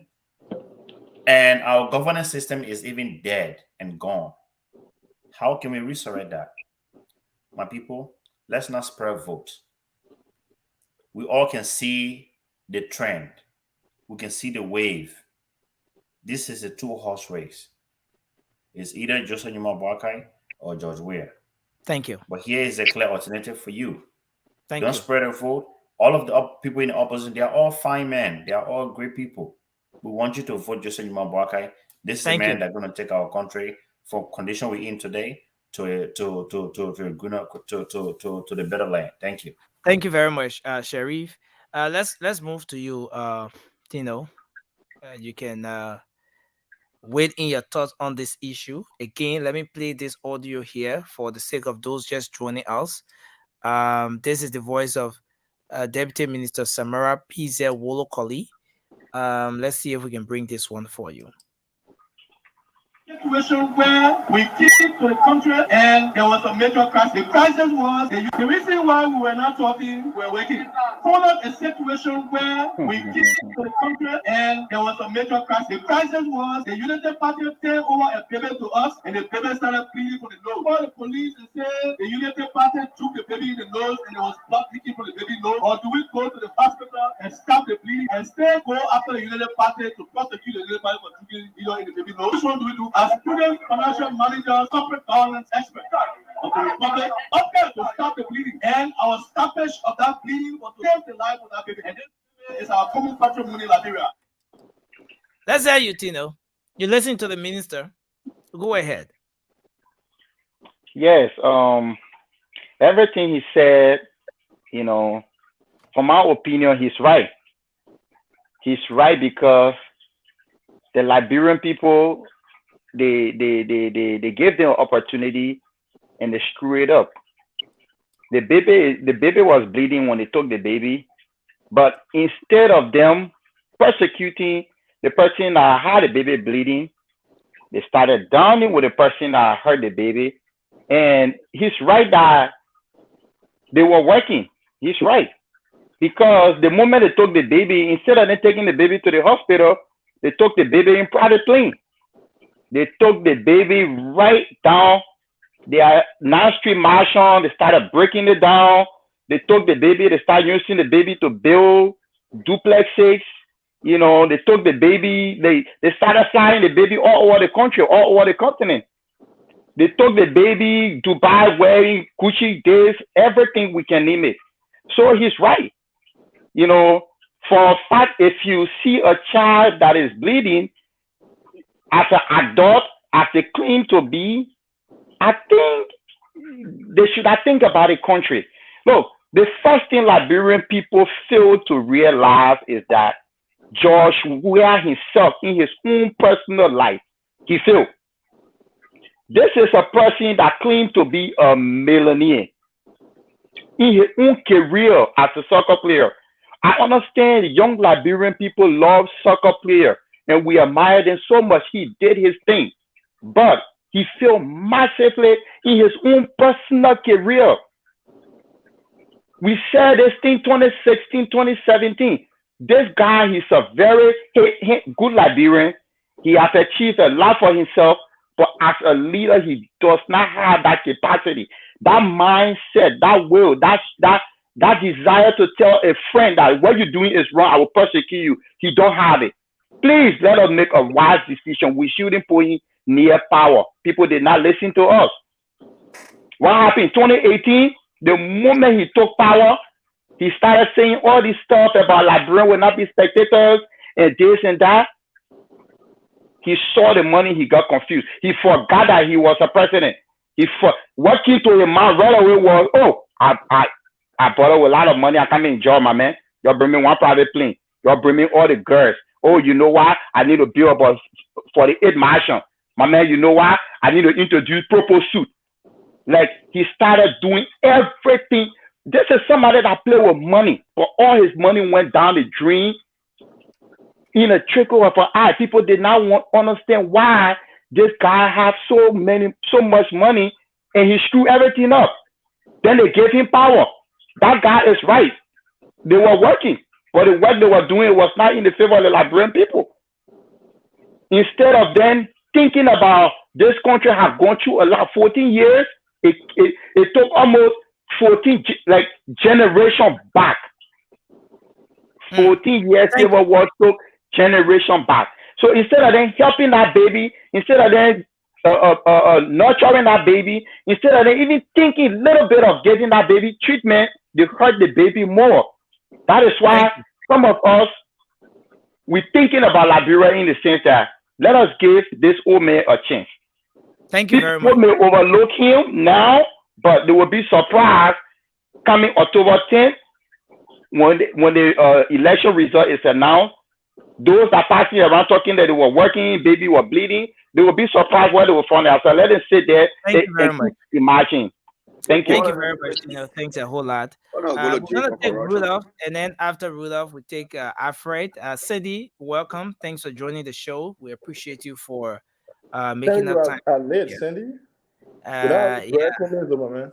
Make up on the timber. Yeah, guys. So for him to even make such a statement in front of the Liberian people, knowing what this government has put them through for this long period of time, to me, like they feel like the people are stupid, and that for me that is an insult, because here is the big question: why now? Why you took this bleeding baby, kept this baby, and made this baby a machine to make money for you to enrich yourself and your family? But now you are coming back to us and telling us, oh, they give me a baby with a bloody nose. And guess what? The person who turned this baby over to you with a bloody nose, your leader went on a public interview and said one of his major priorities would be to protect the same person who gave him a baby, a bloody nose baby. So what do we take you for if you will protect someone who hurts a little baby and give it to you? Are you not in cohort with them? And then this same leader again went and said he graded this person who gave him this baby 80%. Guys, we went to school here. But listen, Rudolph. Don't you think it was fair enough to concentrate on just taking care of the baby, man? You want to make sure that the baby is okay. Forget about that person who hurt the baby. It doesn't matter, but the life of the baby matters, and you just focus on getting the baby well. Nelson, here is it. That's a good point. But if you give me a baby in that condition, and then you tell the people, no, I gave you a well, healthy baby, and then you tell me if you think what I am saying is a lie, audit me. Why haven't I audited you? Why haven't I audited you to prove to the Liberian people that this baby was indeed injured? So Liberian people, we are not stupid anymore. The fact that this government have not audited the past government, it speaks to the fact that that this baby was healthy. And here is the example: JMB turned over 20 his seconds. office. JMB turned over his office with with millions over to the vice president. That is just an example. So then you will come back to us and tell us that they gave you a broken economy. Who does that, man? People? I will tell you this. The economy got broken because Mr. Weah took a huge sum of the money to build his house. His house is actually, somewhere what they call it, took his own to build his mansions. Samuel Tuah took his own to South Africa and to Cote d'Ivoire to build mansions with it. Thank you. That's why now they have come back to us because they want our votes to tell us that they receive an injured baby. That is sad. Thank you. Okay. Thank you very much.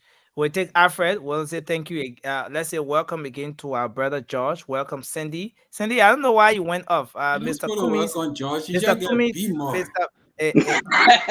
Yeah, B more for nothing.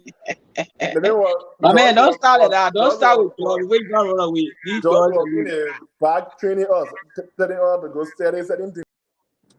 Okay. So we'll take Godwin. Godwin, go ahead, sir. Thank you, All Nelson. the disruptors will go backstage today.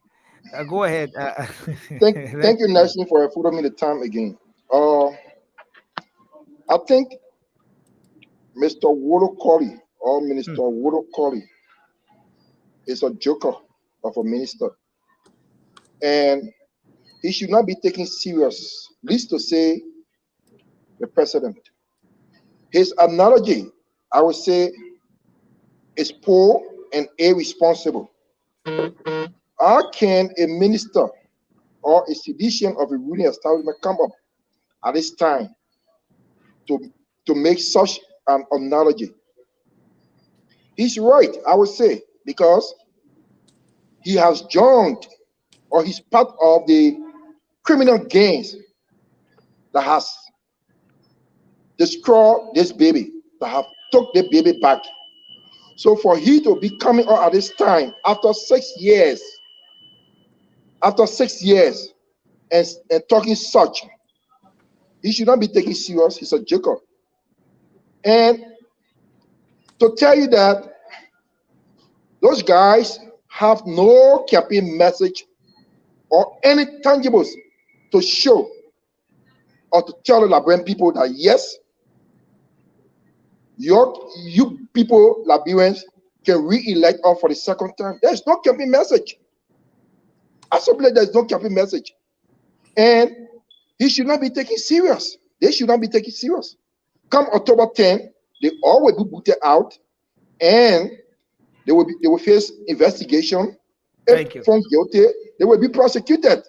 And we heard, I don't think Mr. Wolokori was living on Pluto or Mercury when his political leader, George Weah, President Weah, made that statement that he graded the CDC, the Unity Party government, 80 or 85% performance. And we all know 80% or 85% is not a failing grade. It's not a failing grade. It's not a working state that we call 75% is a working state in school. No. So for Wolokori to be coming out at this time, I mean, it's very sad for our country. And if he was a medical doctor, I think there will be more human casualty on his watch as a medical doctor. Thank you very much, Godwin. But this is, as you know, this is just an analogy that he drew. But in this case, he's like the medical doctor because he's a financial expert, right? Serving in his capacity as the deputy minister for fiscal affairs. So in this case, he's like a medical doctor. But I want to say thank you. That's what I was saying. If he was a medical doctor treating people, I think there will be more human casualty in our hospital because his statement, his knowledge is very poor, and it should not be taken serious. Thank you. Thank you very much. We'll take our brother George, and then we'll take Sandy, and then Alfred will come in later to make his contribution to this. But for the sake of our brothers, Nelson, you can put me in the bag. Maybe I will phone in later. You can put me in the bag. So for the sake of our brothers just joining in, let me play this statement again. Let me go ahead and get this one coming for you again. The reason why we were not talking, we're waiting. Followed a situation where we came to the country and there was a major crisis. The crisis was the Unity Party turned over a baby to us and the baby started bleeding from the nose. Called the police and said the Unity Party took the baby in the nose and there was blood leaking from the baby nose. Or do we go to the hospital and stop the bleeding and still go after the Unity Party to prosecute the Unity Party for taking in the baby nose? Which one do we do? As student financial managers, corporate governance experts of the Republic, to stop the bleeding, and our stoppage of that bleeding was to save the life of that baby. And this baby is our common patrimony in Liberia. We told the economy, I told the legislature that as of January 22nd, when the president took over, we have only $6 million in the current account of the government of Liberia, in the consolidated account. $6 million as at January 22nd, 2018. After you will give dates, you can go and check it. If the central bank is the bank statement of the government of Bureau of something that we do. Okay, so that's the voice of Minister Wolokoli there. But Josh, you can go ahead. It's great that that you're here joining us. Good to see you. You can go ahead, sir, and make your guys. point. Thank you so much. Look, I want to apologize to everyone, and I apologize to myself. It's just for the love of country, and the love of truth telling, and the love of rational thinking. I just couldn't withstand, sitting on the sideline to see what is going on here on the show. Yeah. And I don't know what I want to be here. Definitely, I will tell you, but something compels me, to be able to say something, because I know not everyone on this live stream believe what you guys are saying. because this show is predominantly United Party partisans or supporters of the UP.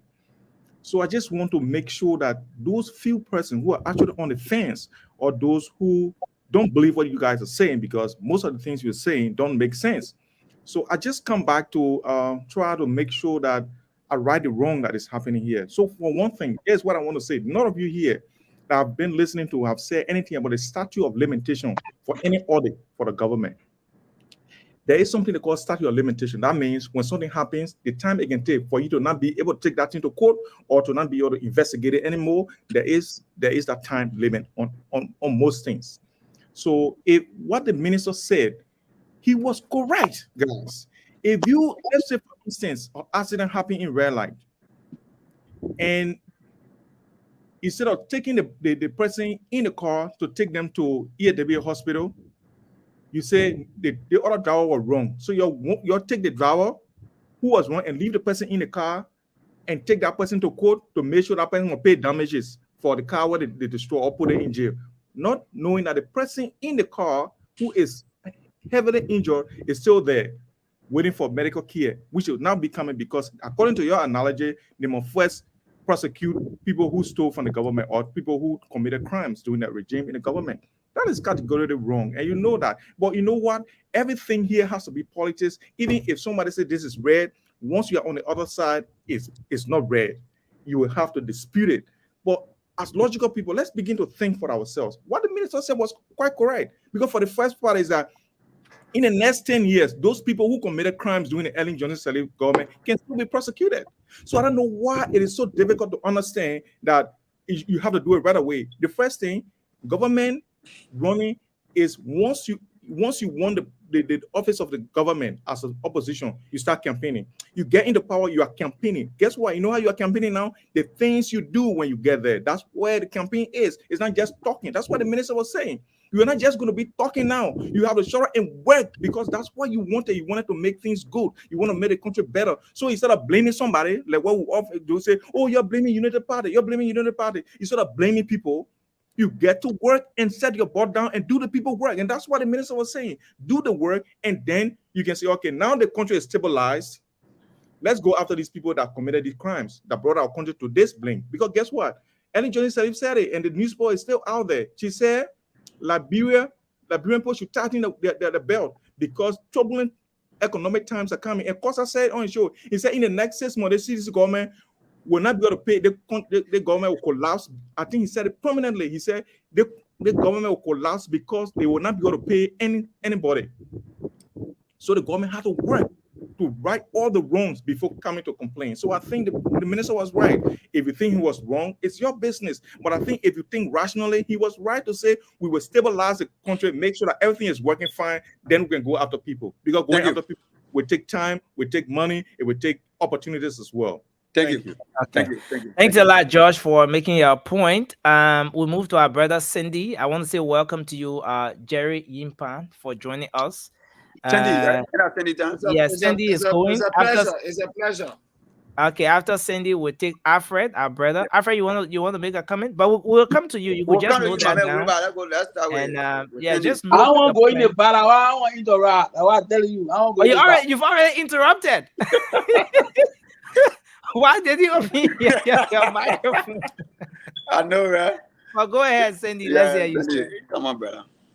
Well, good evening, gentlemen, and good evening, good morning to the Liberian people. I apologize for being here late. I want to also tell you that I will most likely not be on the show on Saturdays, or perhaps I'll be coming late. I have competing school assignment. As you guys know, I'm doing my doctorate program, and it's getting harder. So I'm trying to use Saturday to get my work done. But look, I listened to the audio, and I think a lot of you have already beat on the minister, the deputy minister. And I must agree with a lot of you. What he said is, when you use that example of someone giving you a bleeding baby, that means they trust you with the baby. They give you a trust to help that baby. The Liberian people trusted the CDC government so that the baby will be rescued, so that the bleeding baby or that suffering baby will be rightfully cared for. What we can see is the total opposite. We can see that that baby can no longer be resuscitated.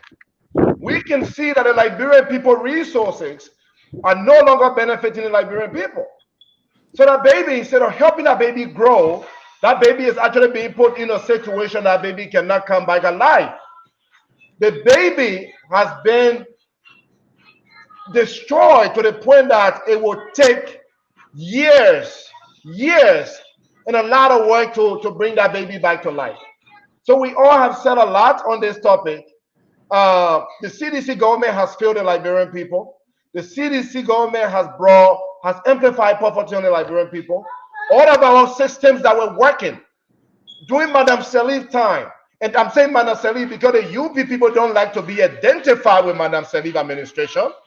So during Madame Salif time, the system that were working has been destroyed by George Weah. So we know that this baby is not in a good hand. And that's why we need someone else to rescue, to face the issues that are confronting this baby. So thank you. Thank you, Sandy. Alfred, 2 minutes, brother. Thank you. You know, I will not be repetitive, but I will say this. You know, for me, I really not going to buy into the intellectual aspect of Samurai Wolo Koli trying to give a false analogy about a bleeding baby. For us who are in health services, the first thing when someone is injured, you want to know the cause of the injury and what specific medication will be required to deal with that injury. My brother, Sandy here, he will agree with me on that. When someone is injured, for example, if someone is lying there, they can't breathe, the first thing you want to know whether they still have pulse. You want to know what mechanism, what would be the specific skills and talent you will use to ensure that person is alive. Right? Now, that you want to do that. Then after you do that, you want to make sure that person does not go back into that situation anymore. So you provide the necessary mechanism that he can use to make sure that they not go back in that. But let's go back to the issue here. You know, the first thing the guys did when they took power was to steal a $60 billion. Samurai Wolo Koli lived in Asinko over there for many years. He never had the kind of mansion that he has today. Look at the lifestyle of the people. Look at the lifestyle of the people.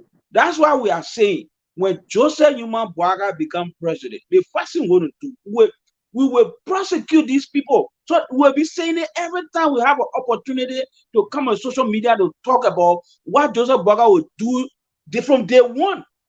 From day one, we're not going to wait to say, oh yeah, there's Samurai Wolo Koli will say we are working. That's the reason why we're not talking. When in fact, 2020, 2021, you have someone who said they have surplus budget. They have surplus budget. Then he can tell us say the baby was bleeding. When you have surplus budget in 2020, 2021, 2022, then you say the baby was bleeding. Where the baby was bleeding? So okay, say the baby was bleeding.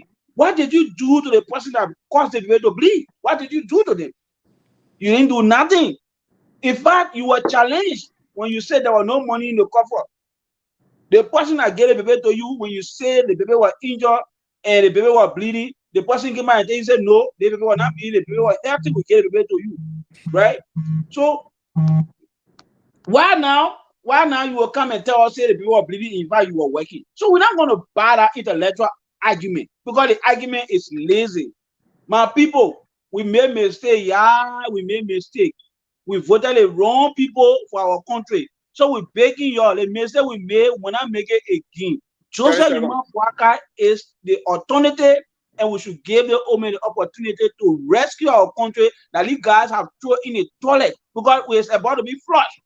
If we not do it, the guys will flush our country. We'll have no more country to go to. We'll have no more country. Thank you so much. Thank you, Alfred. Jerry, come in, brother. 2 minutes. Yeah, guys, how you doing? I've been following the show. Thanks, but I just decided to come up because Jerry, you're not going to self-regulate here tonight.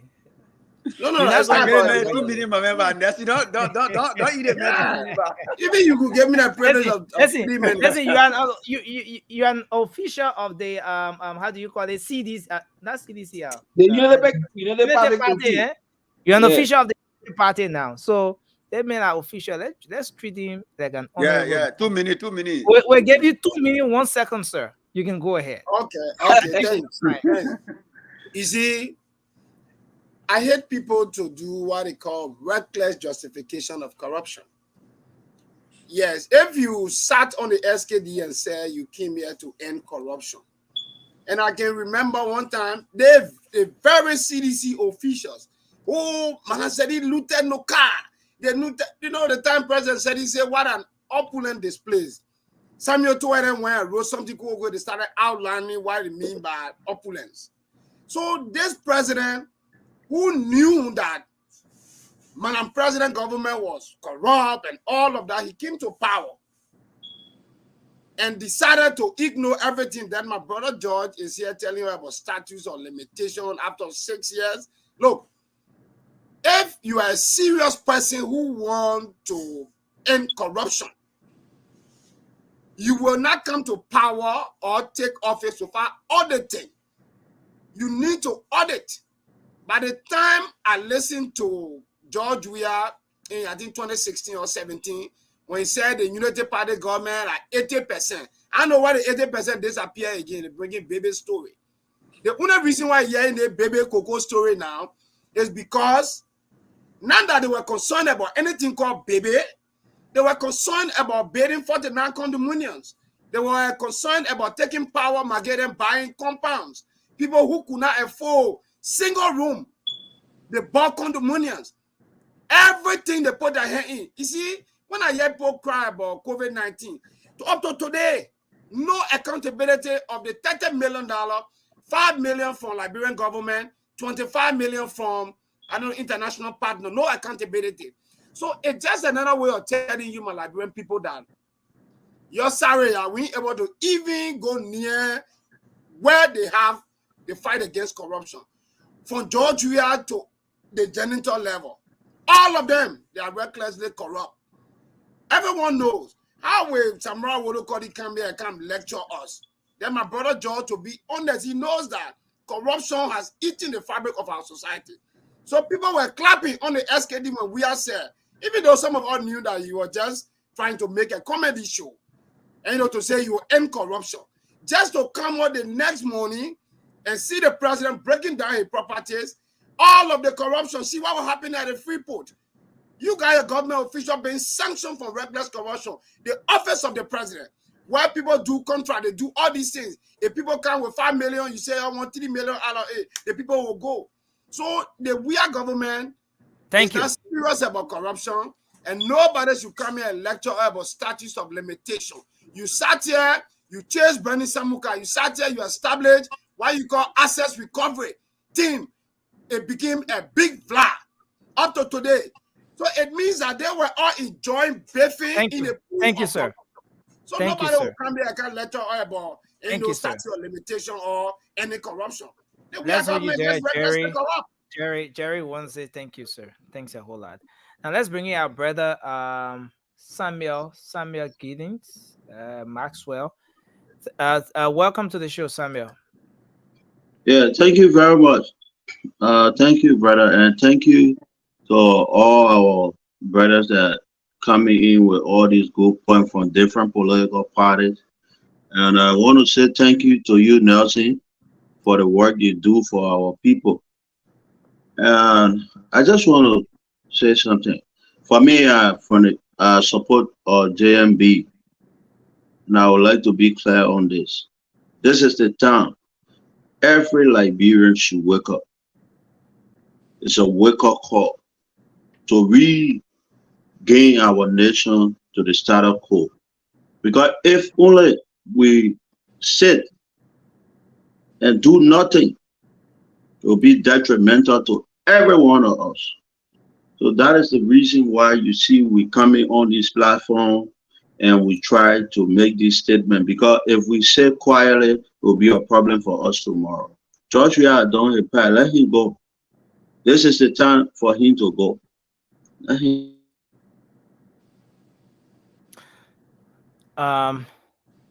Thank you, Samuel. There seems to be a problem with your connection, What? your internet. The internet? Yeah, you are not coming through clearly, but I think it's much better. You can just conclude now. I think it's much better. Go ahead. Yeah. So I want for every Liberian to show all the momentum from my people from Orange Grove District, Grand Bassa County District 1 to all the way to Buchanan. Each and every one should gather to stand up against the tyrannical regime that stood on their way, their sensitivity, that stood on everything that's supposed to bring them to the spotlight, that's supposed to change their life, and today they fall in a kind of a detrimental situation. This is the time that we all should wake up and vote against George Weah. Thank you very much for your contribution. And with that, we will have to go to the lines. We have to go to the lines. Anyone has a point to make? Okay. Okay, I see. Share. Let me take Toure. Let me take Toure. Then I take Josh. Yeah. So you see, I just my man Jerry. Yeah. Look, Jerry struck some really good points. You see, it's one thing to tell the Liberian people that you actually rob them off of their opportunities, and to come and try to intellectualize the process, to use a Jerry word. Look, you say you found a baby with a busted nose or bleeding nose. You did not call child land. Nelson, I mean, Moba, you didn't call child land. You call child land. I know. You know what I'm saying?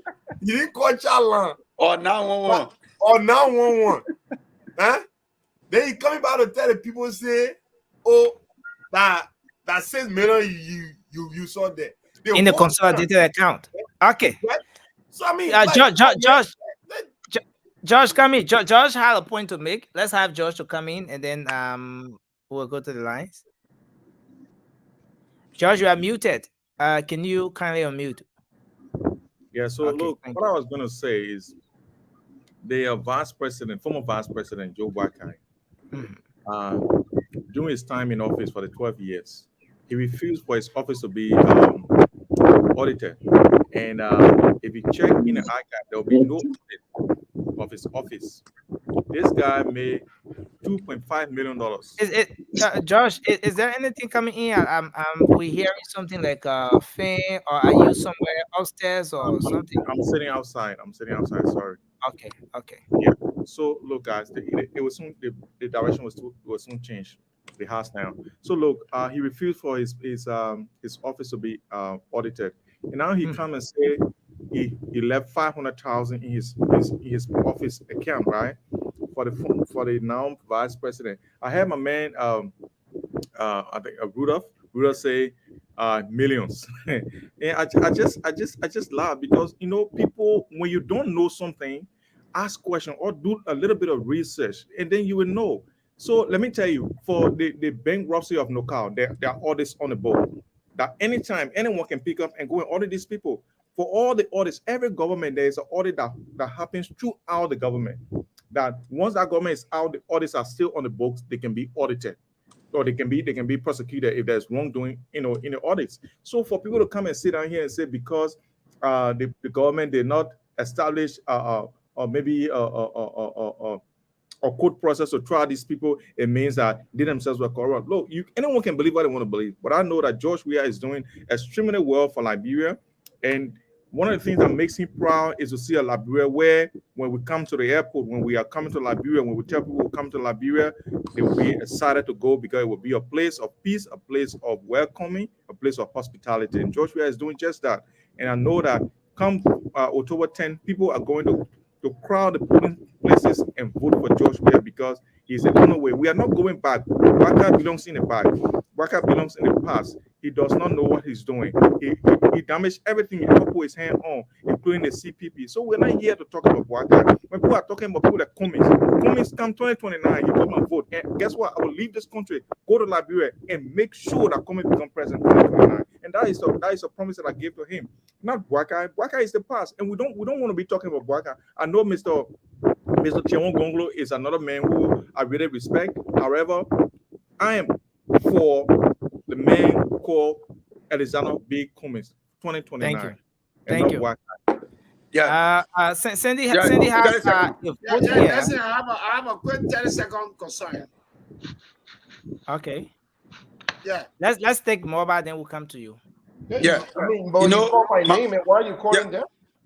No. I was just saying. That Sorry. you have You know, my brother impossible vote George, here my for brother 2029. George, when you come on the show, right? We on a public show, like everybody watch on Radio Land and stuff, YouTube. When you come on the show and tell people that JMB refused to be audited, what a document that you get in possession that we can go on YouTube, on Google to fact check that, oh, JMB, you need to be audited, but you refuse. Where's the document? Don't come here. The simple answer is go and check for any audit report from your office. No. I can't. No. The bearing of the accuser lies on the shoulder. So if you say to us that so the branding approved lies upon the accuser. My brother is the branding approved lies upon the accuser. If you come here tonight, right, and tell her that, you know what, JMB refused to be audited, and then we believe it, you know, we on a radio. So if you can bring a document that we can read, publish it, and put on the screen, we read it. That people on the radio that listening to, or hear or reading it, or people who watching up see those documents. Then we can come and fact check this document. But you can't come here and just say things. You get no proof. Thank you nothing. very much. Anything we say, we get proof. You guys don't read. You don't read. Yeah. Where's the document? I put the PL480 in here. I put the PL480 in here. Nobody read it. It's in the chat room again. Nobody's gonna read it. You guys don't read reports. Let's do this one at a time. I don't want us to go back to a noisy show. Let's do this one at a time. Please be recognized before you speak, please. Let's take Jerry. Jerry has a point to make, and then after Jerry, we'll take Sylvester. I see our brother Samuel wants to make a point as well. But Jerry, go ahead, sir. What about me? You don't see my hands?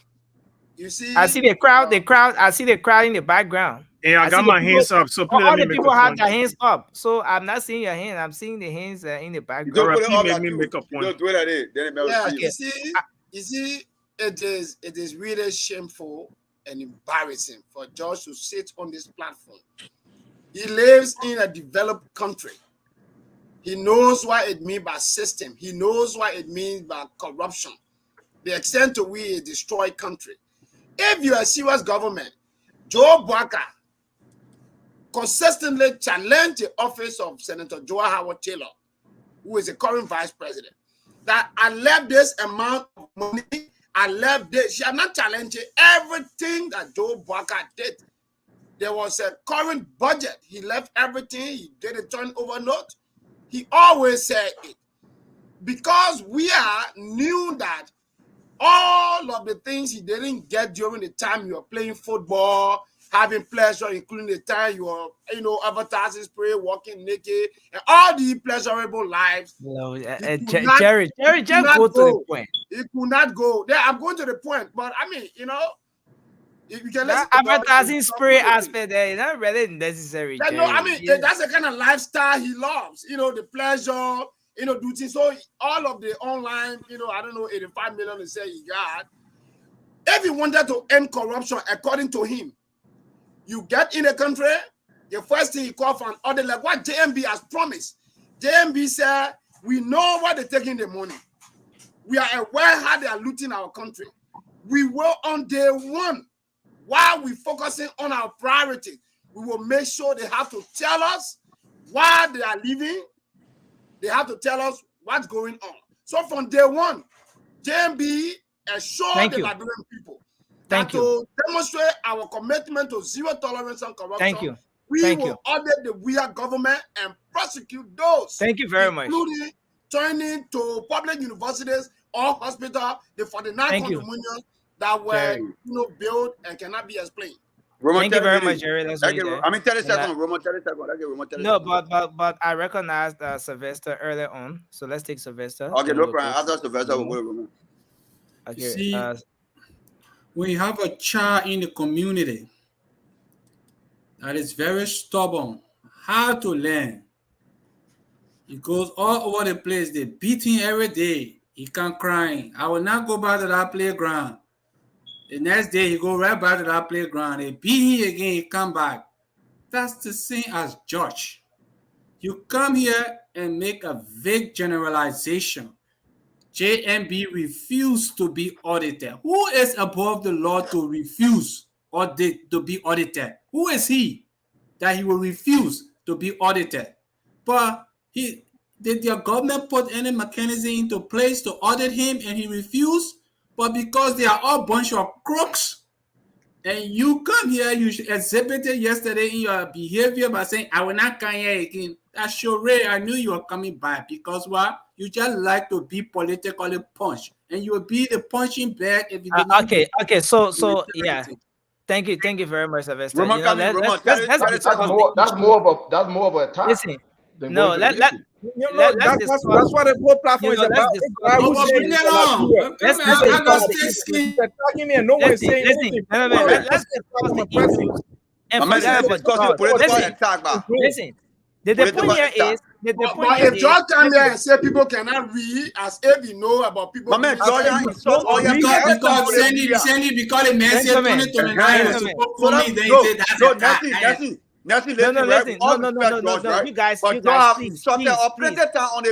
Listen now, listen. Let's do this, please.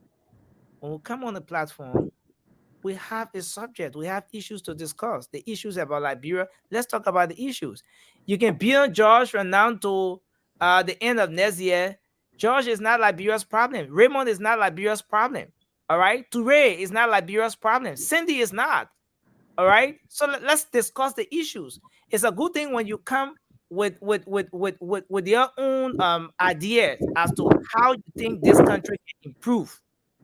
Why you think the candidate you support is more sophisticated, can provide a better alternative for leadership for our country for the next 6 years. You know, it's a good thing when we have these kinds of discussions. Yes, you can say what you want to say. People say Unity Party mayor, CDC mayor. I ain't get time for that. But the point here is, let us discuss the issue, and I think that's what our concentration should be. Thank you, Roman. 30 seconds. My address, just 3 seconds. Just 3 seconds, please. So look, okay. guys. I had earlier recognized Raymond. Let's have Raymond to conclude, then you'll come in, George. So in any political or any discourse, if you can dish it, you should have the thick skin to take it. When George come and say he put a report that and nobody can read, that's more an insult than saying to him that he's a punching bag politically. Political punching bag just means that there's a lot of political attack on you. But when you tell someone that they can't read, when people have been educated, you're taking everything that they stand for and they prepare themselves for over years. So George should stop trying to call for attention and pity party on himself. And let him come and let's discuss the Liberian people issue.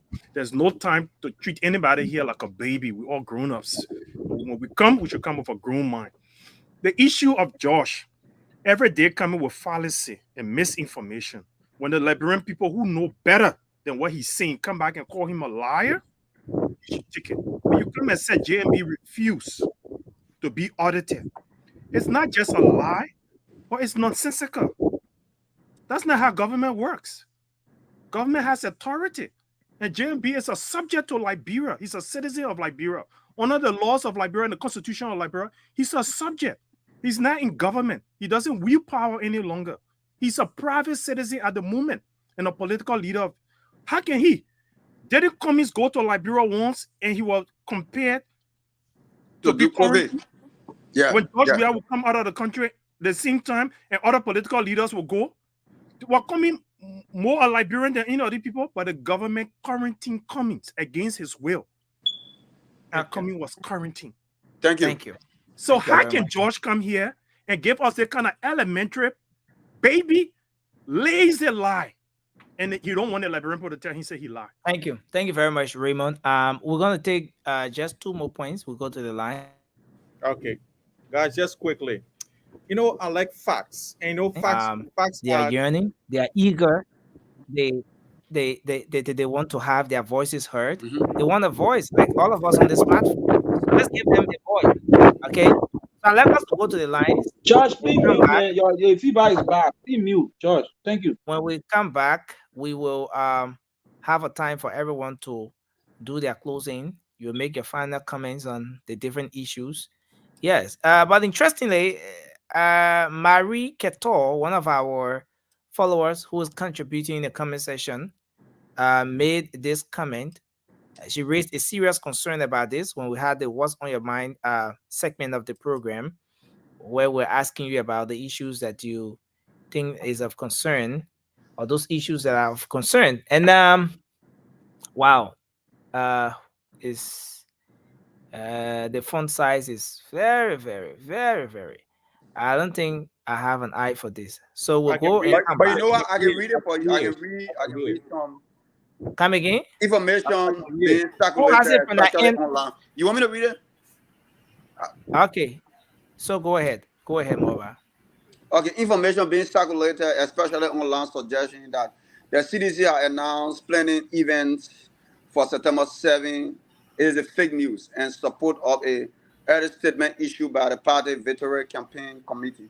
The National Executive Committee of the Coalition for Democratic Change clarified this news as a false, misleading, and a blended propaganda disguised to cause panic and fear the Coalition for Democratic Change, Liberia's most tolerant and peaceful political institution, call on all political to stay Political home. institutions. No, Institutions. no, there is no institutional order. There's a political to stay home and pray for peace on September 17, 2023. Okay, I think that's partisans. Okay, calls on all partisans to. Yeah. Okay, so I just got partisan. Okay, yeah, partisan. I see it. Yeah. So let me deal with that quickly. Can I deal with that quickly? No, just hold your thoughts on this. Just hold your thoughts on this. We'll deal with it in our closing. We'll do. We'll definitely deal with it. Okay, in our partisan. closing. Yeah, you're right. Every individual will have some time. So Moba Molu posted this some time ago. As you know, on September 17th. Yeah. He's the chairman of the CDC. He says information circulated, especially online, suggesting that the CDC has announced a planned event for September 17 is fake news in support of an earlier statement issued by the party's Victory Campaign Committee. The National Executive Committee of the Coalition for Democratic Change clarifies this news as false, misleading, and a baseless propaganda designed to cause panic and fear. The CDC, or that's the Coalition for Democratic Change, Liberia's most tolerant and peaceful political institution, calls on all partisans to stay home and pray for peace on September 17, 2023. Stay home and pray for peace on September. You know, I'm bringing this because one of our followers said this is something that for her is concerning, especially in the area where the chairman said the partisans should stay home and pray for peace. But again, I think there are some patriotic messages in here as well. Okay, but let me hold it at that. We'll come back. We will do our closing on this. I only hope that it's okay today. You will not say that legal writing. Don't do that into oil. But let's go to the line, Josh. Please, let's go to the line. Let's get your 10 seconds, my man. Yeah, give me 10 seconds, please. No problem, Josh. Come in. After you will go to the line. But we discussing the thing after the call segment. No, Nelson, stop that's a preferential treatment. He said you're going to take phone calls. Take phone calls, will come back. My man, 30 seconds. The man, No. Your I'm not going to be biased, right? Organize it. Well, the moment Georgie talk, you come and spill We're something going up. to respect the show. Sherry, Stick to your rules. Sherry, I beg you. You know, everybody get out that points, right? My brother Raymond came in and get his point. So that get George 10 seconds to get a point and go to the line. That's it. That be fair. So let me say this. I had to mute you, Moba, my co-moderator. But let me say this. The point that George wants to make is not in relation to what we just read. And I just said that we are all going to come back and do our closing on this particular point. But there was a comment made. I think it was Raymond. Raymond had his point to make. And then George wanted to come in with about 10 seconds. So let's give him 10 seconds and then we go to the line. So George, I have my timer on, and trust me, it's going to be 10 seconds. So you have to summarize it. Okay, guys, look, I think Raymond misunderstood me. And most of you guys, you listen for what you want to hear. I said, you guys don't read. Don't read is different from can't read. But you see, you always looking for the negative because you want to dwell on it. When I say the person don't read, it doesn't mean that they cannot read. If I say you cannot read, then it's a problem. Then it's an insult. But because you just want to insult me, Raymond, you have to do everything you can to insult me. So go ahead, man. I will be here. Whatever you guys want to say, you can do it. But education is always good because when you get education, you can be seen. So that's Thank you. Thank you very much. So I think it was more like a clarity and stuff like that. But let's go. He was able to do that in just the very 30 seconds he was given. So we take our course now. If you're out there, you want to make a contribution to the discussion, our local lines, 0777-77-1075, 0777-77-1075, or you can also call 0555-101075, 0555-101075. So for those of you following online, the WhatsApp number to participate on the show is pinned on the screen. I don't want to call the number because once you're watching, you obviously see what the number is. So we'll go to the lines now and take some calls on the program tonight. Let's take this first person. Okay, go ahead. Your name and where you call from. I'm Darlington Boy calling from. No, Darlington, sorry. This line is not okay.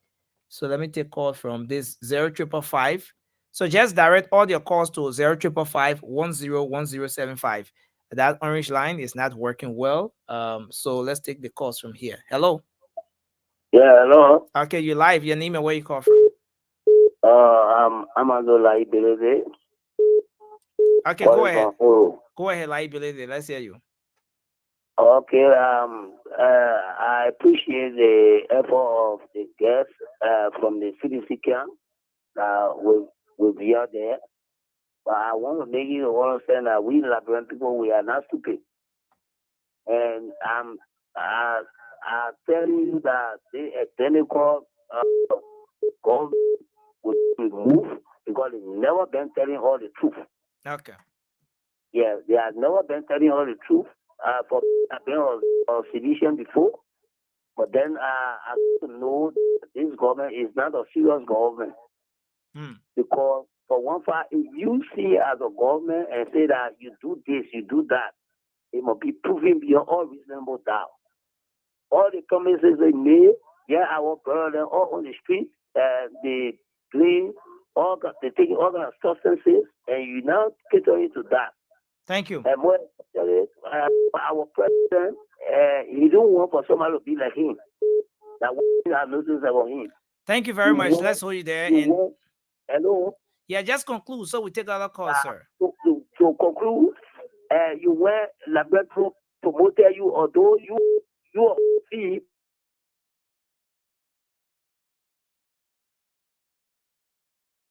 We go hell of faith. Where is the economy that you made?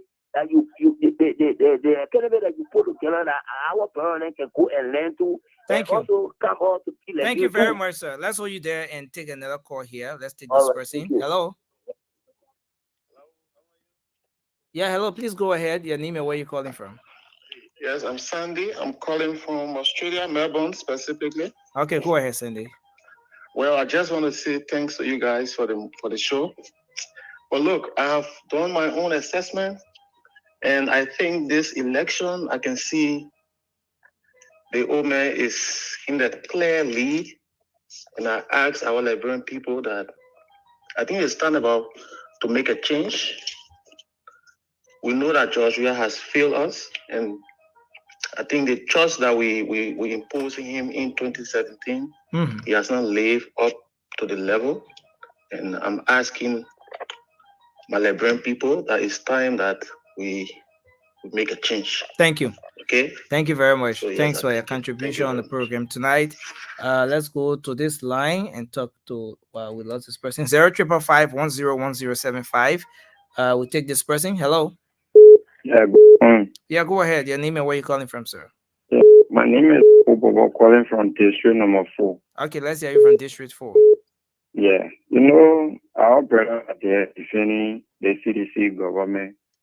You know, sometimes all of the listening to them, he's serious error. He just say when people took over first everything on January 27 it took over. The first week they were to audit the past government. If he's saying that Joseph Boakai refused doing their 12-year regime, why when they took over, they didn't audit the Imam office? Let us be real. Other people will listen to the radio, we can listen to. They were to audit the people, but then that they have a motive that they want to corrupt us, they don't audit the past people. So they should not come at a time meaning and telling us they have limitations. So the very 2 to 3 No. The minister said they were working. They were busy. They were working. That's why they didn't carry on the audit. Okay, let's consider that now. After 2 years now, so you will not audit the people. Thank you very much. Let's hold you there and take this person. Hello, you're live. Hello. Yes, sir. Go ahead. Your name and where you call from. Yeah, I'm Claudius. I'm calling from Kentucky. Okay, Claudius, go ahead. Okay, Nelson, I just wanted to comment a little bit on George's statement he made. I don't know. Sometimes the guys come on the radio and try to make us to look like we don't understand the kind of information they are giving. I don't know if George tried to say that the differences between Ken and Don is not the same. Then I don't know from where he speaks. Because if you say somebody cannot read and somebody don't read are not the same, then I'm confused. Okay. You know, the political activities in the country when we want to discuss it is good. That we discuss the issue that our people will be able to understand and make decisions from where, and you provide the information. But when you want to go personal with somebody and you try to find means to just defend it, I mean, it's weird. Thank you very much. Let them try. Yeah, okay. Thank you. Let's hold you there and take this person. Hello. Hello, Nelson. Yes, hello, sir. Go ahead. You're live. Nelson. Yeah, good morning. Go ahead. Good morning to you, Nelson, and good evening to the rest of the panelists. I'm Abraham. I'm calling from North Dakota. Yeah, I've been listening to the show, but what I got to say is kudos to my JMB fans on the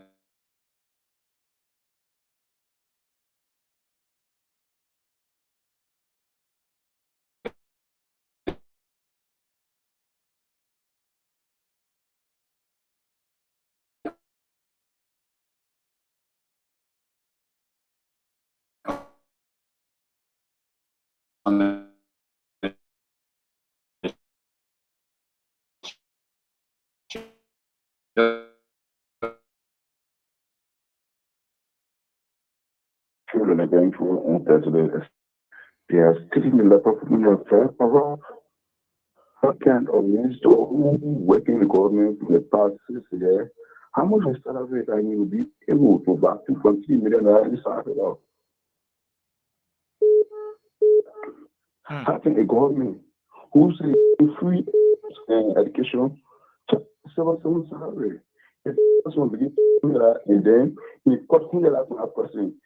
If salary is 1,002, that 1,002 alone, he paid for 12 person YFE. So Joanna paid free school fee. Thank you. Thank you. Thank you very much, sir. Let's hold you there and take another person from here. Hello. Okay, we lost this person. We take this person here. Hello. Hello. Please go ahead. Your name and where you call from. Hello. Yes, sir. Your name and where you calling from. Good morning. Abraham Saka calling from Tribalism. Abraham, let's hear you quickly, sir. You know, for now you're calling, you're playing. When you look at people like Samoa, who are calling in this country, they are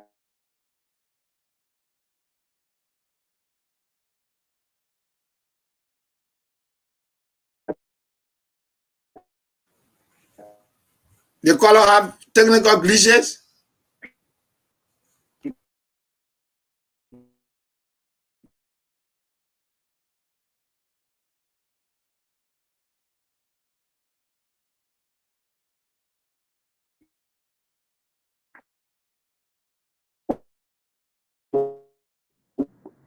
But Nelson, I think you need to take more call from Labrador than the diaspora. Nelson having an issue. He's frozen. Oh, okay. I think Nelson. Yeah. The network issues in Labrador. I think so. Yeah, Nelson, you're right. I just realized that. So the topic tonight is about the Deputy Minister for Finance Minister, Samara Wodekoli, who said that the government failed to audit the past government because they were basically running government issues. But I think within our own understanding, there's no limitation according to what we write in the Constitution. There's no limitation for auditing. And then we can still go back and say that you have 6 years. You have 6 years, and you left 2 years behind, another 2 years. So even in the 4th year, you could audit the government because you already accused them of. Guys, we're back on radio. Let's listen to our caller, sir. Thank you. Hello. Yeah, yes. Conclude. Just conclude, Okay. sir. When they deal with a program, nobody disturb them. Because somebody say they get 17, so they say that 17 they must pray for. So we supposed to pray for the leadership, they are white leadership to teach change. They retire suffering in the country. They suffer too much under CDC regime. John, we are saying, for the youth, for the facility, but technically when you look at you give mature people leadership. You don't get children leadership. Leadership not for boys. It's for mature people. Thank you. You can't be you have international people you see when thank you very much. All around. Let's hold you there and take this person. Will be our second to the last caller. Hello. Yeah, good morning, Nelson, and good evening or morning to the listening public. Nelson, my name is Baldwin, and I call you from Philadelphia. Go ahead. You see, seditionists will always go on platform to spew lies to our people and talk rhetoric, but they will always meet the resistance from the other side, in that they will not go unpunished after spewing out those lies on those platforms. Our people are not blind. Our people, they are people who think and read between the lines. And as I said again, seditionists have no message as the campaign goes on. They have no message. They have no tangible to show. Thank you. They will always spew lies to the people. And to the letter that I just posted or statement. For me, my thought on that letter. That was a Facebook post from the minister. I will not take it lightly. We all know in the past the disgruntled behavior of seditionists when it comes to attacking rallies of other political parties, especially the UP. We all saw the opening of the campaign, what it did by toting casket with the portrait of JMB, a respectable statesman. And trust me, if United Party partisans were that disgruntled as compared to them, they would have been on strong resistance on that day. But United Party partisans are people of responsible character, so they do not resist. So they will not scare the partisans of United Partisans to come out on the 17th, because they know that on the 17th is a non-working day and Thank it's you. a non-business day. Thank so you. They're doing it to scare our parties for coming out on that day. Thank you. Thank you very much, Godwin. And then we take this final person here. Hello. Hello, are you there? Okay, hello, go ahead. Hey, my name is Uncle George. I'm calling you from Las Vegas, Nevada. First of all, I want to say I appreciate you, Nelson, for the program and all of your panelists. My question to you, or also a suggestion to you, is: has the people had a debate, a presidential debate in Liberia since for this election? If not, and I'm asking you all the young people on this panel of the great network that you guys are on, to please put together all the presidential candidates that are in Liberia, to bring them on TV, let it discuss about the economy, what they're going to do about Liberia. Thank you. That'll be a great show. I'm standing by to help you guys that will get reach it. Thank you. If it makes sense to you, call me by, you get my number, they'll talk about it. We need to hear from the presidential candidate themselves. Thank you. Thank you. Thank you very much, sir. Thanks a whole lot. So we are going to go back to you guys. I'll go back to you guys. So we try to wrap up. We'll do our closing. So let's start with you two, Ray.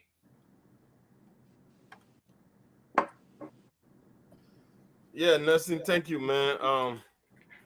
I was at the back. Me I about to take my nap now, but let me let me say this, man.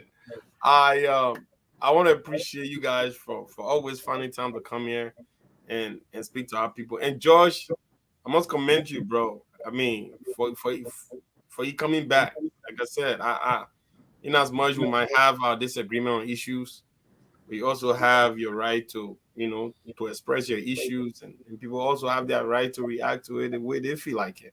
That's how it is. But yeah, my Liberian people, let me tell you this. Elections comes with consequences. Whatever you dish, if you dish it out, you should be able to take it. If you vote for the wrong candidate, guess what? You have to live with the consequences. We already saw the 6 years that were given to President George Manawia. That 6 years was misused, abused, taken advantage of, and you guys did not get anything in return. Your vote is an investment. It's an investment. If you plan potato, that potato is getting out. You're not getting arrow. So if you go vote CDC again, then you expect different result. That's insanity. So make sure you use that constitutional right given to you. Catch that. That's your investment. That investment is for your children, your grandchildren, and the next generation. Thank you. So use it wisely and vote Thank on you. John Gonglo for prosperity and development. Thank you. Imagine that, man. That broom straw not even correct. It's dropping oil around the place. but thank you, Ture. We appreciate you. Our brother Rulov, you want to go? Oh, sure. So I'll be real. Quick.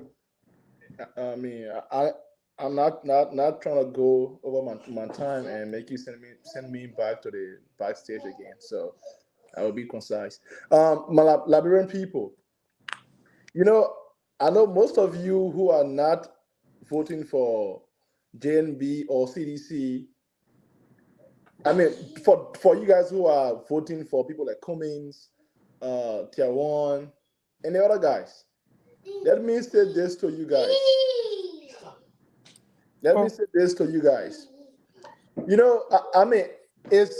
It's clear that most of you are planning on coming to our end during second round.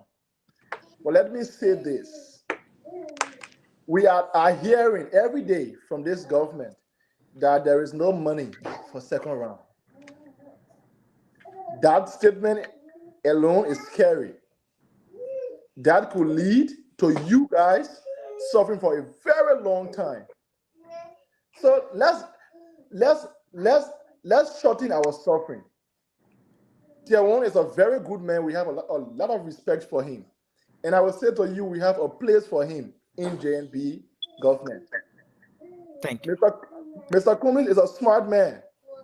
We have a place for him in our government. So guys, please, let's not wait on the fence until this thing goes to second round and then CDC tells us that there is no money. Because that is when we are going to have chaos. Let's make decisions now. Let's let JNB. Thank you, sir. Thank you, sir. Sharif, you want to go? Yeah, just to share a funny story. I had a conversation with my big brother, and he was telling me that he went to a mass, and then he met one of his friends, and they asked him that, "My man, why you not voting ACO?" So he told the guy, he said, "Look, I'm in front. I'm waiting for you. I'm waiting for Unity Party. I'm not gonna go waste my vote. So you guys can go to ACO. You're in front." So that's just to back off what add to what Brother Rudy was saying.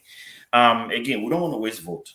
We want each and every single one of you guys to go and vote Joseph Numa Boakai, and he's declared front runner in this race. And let's capitalize on that, and let's be assured that your vote will be counted. We have the international community on our side. The American government is on our side. And also the Librarian people are on our side as well. So we're going to make sure that your vote is counted.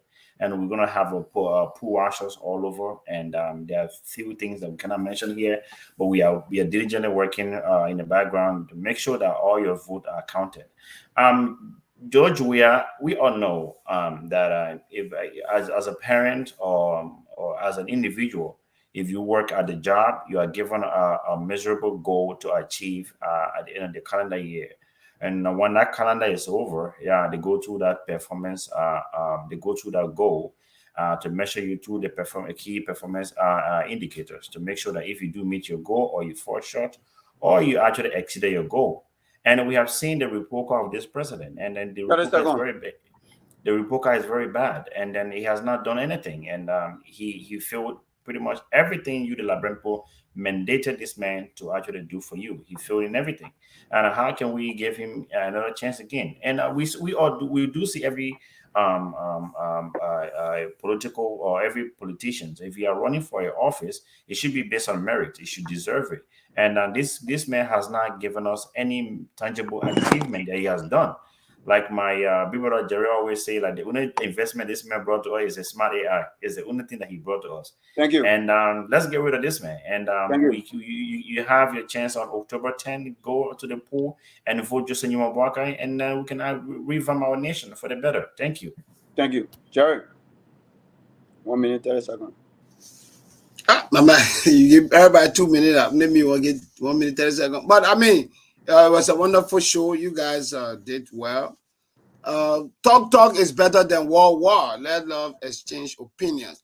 But let me tell my Liberian people, on the 17th of September, which is this coming Sunday, come out.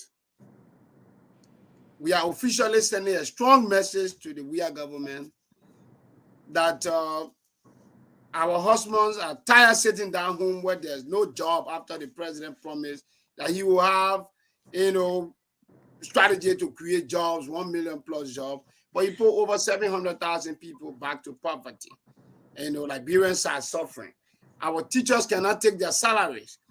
Noises every day are the angry people. The other day in Grand Crew, there's no paracetamol at the hospital. Transportation fare has increased. Basic commodity prices have inflicted, since 1847. So, I mean, the lives of our people is extremely in the miserable tune, but we have a solution for that. We have Joseph Numa Boakai. This man who everybody trying to put some kind of stain on, even though he doesn't have. Yeah, he served public sector with diligence and integrity. Let's vote for him on October 10. On October 10, let's defeat George Weah on the first ballot, because he have assured all of us that on day one, he will audit the WIA government. That's why he's partnering with John Molu, one of the funniest sons of our country, who is an integrity person, the JMB.com. JMB.com is being managed by Molu and the rest of the people. It speaks to the transparent nature of Ambassador Baka, what he comes with. You know, that's why we are government that cannot explain 30 seconds. many reckless forms of corruption that have been minted. Let them be voted out. Don't be worried. We will not be like George who didn't audit the Ellen government, yet he publicly come on the radio and say the Ellen government was corrupt. That's a reckless form of justifying corruption. Our people are tired on the 17th. Let's come out and send a strong message. I know you did it in 2019. Monserrato, I know you did it 2020. I know you're going to do it this 2023. Thank you. Because it's offering too much. And I think we should say no to Kuch. We should say no to Weah and his gangs. And they will be accountable. Two of them will have to account for the money they used to buy the palace in South Africa. They have to tell us what they did with the money, the estates he got in Africa. Thank you, Jared. Thank you. Joseph Baka will bring the solution. Thank you. Thank you. Sylvester. It was a good show, guys. It was a great one and what have you. But again, Liberians, we have come to the crossroad where we have to usher in a new government, a responsible one, a one that doesn't just come to make promises, but has come to deliver. Please evaluate well. Choose the right one. Choose the one that has good plan to expand the private sector. We all do agree that George Weah must go.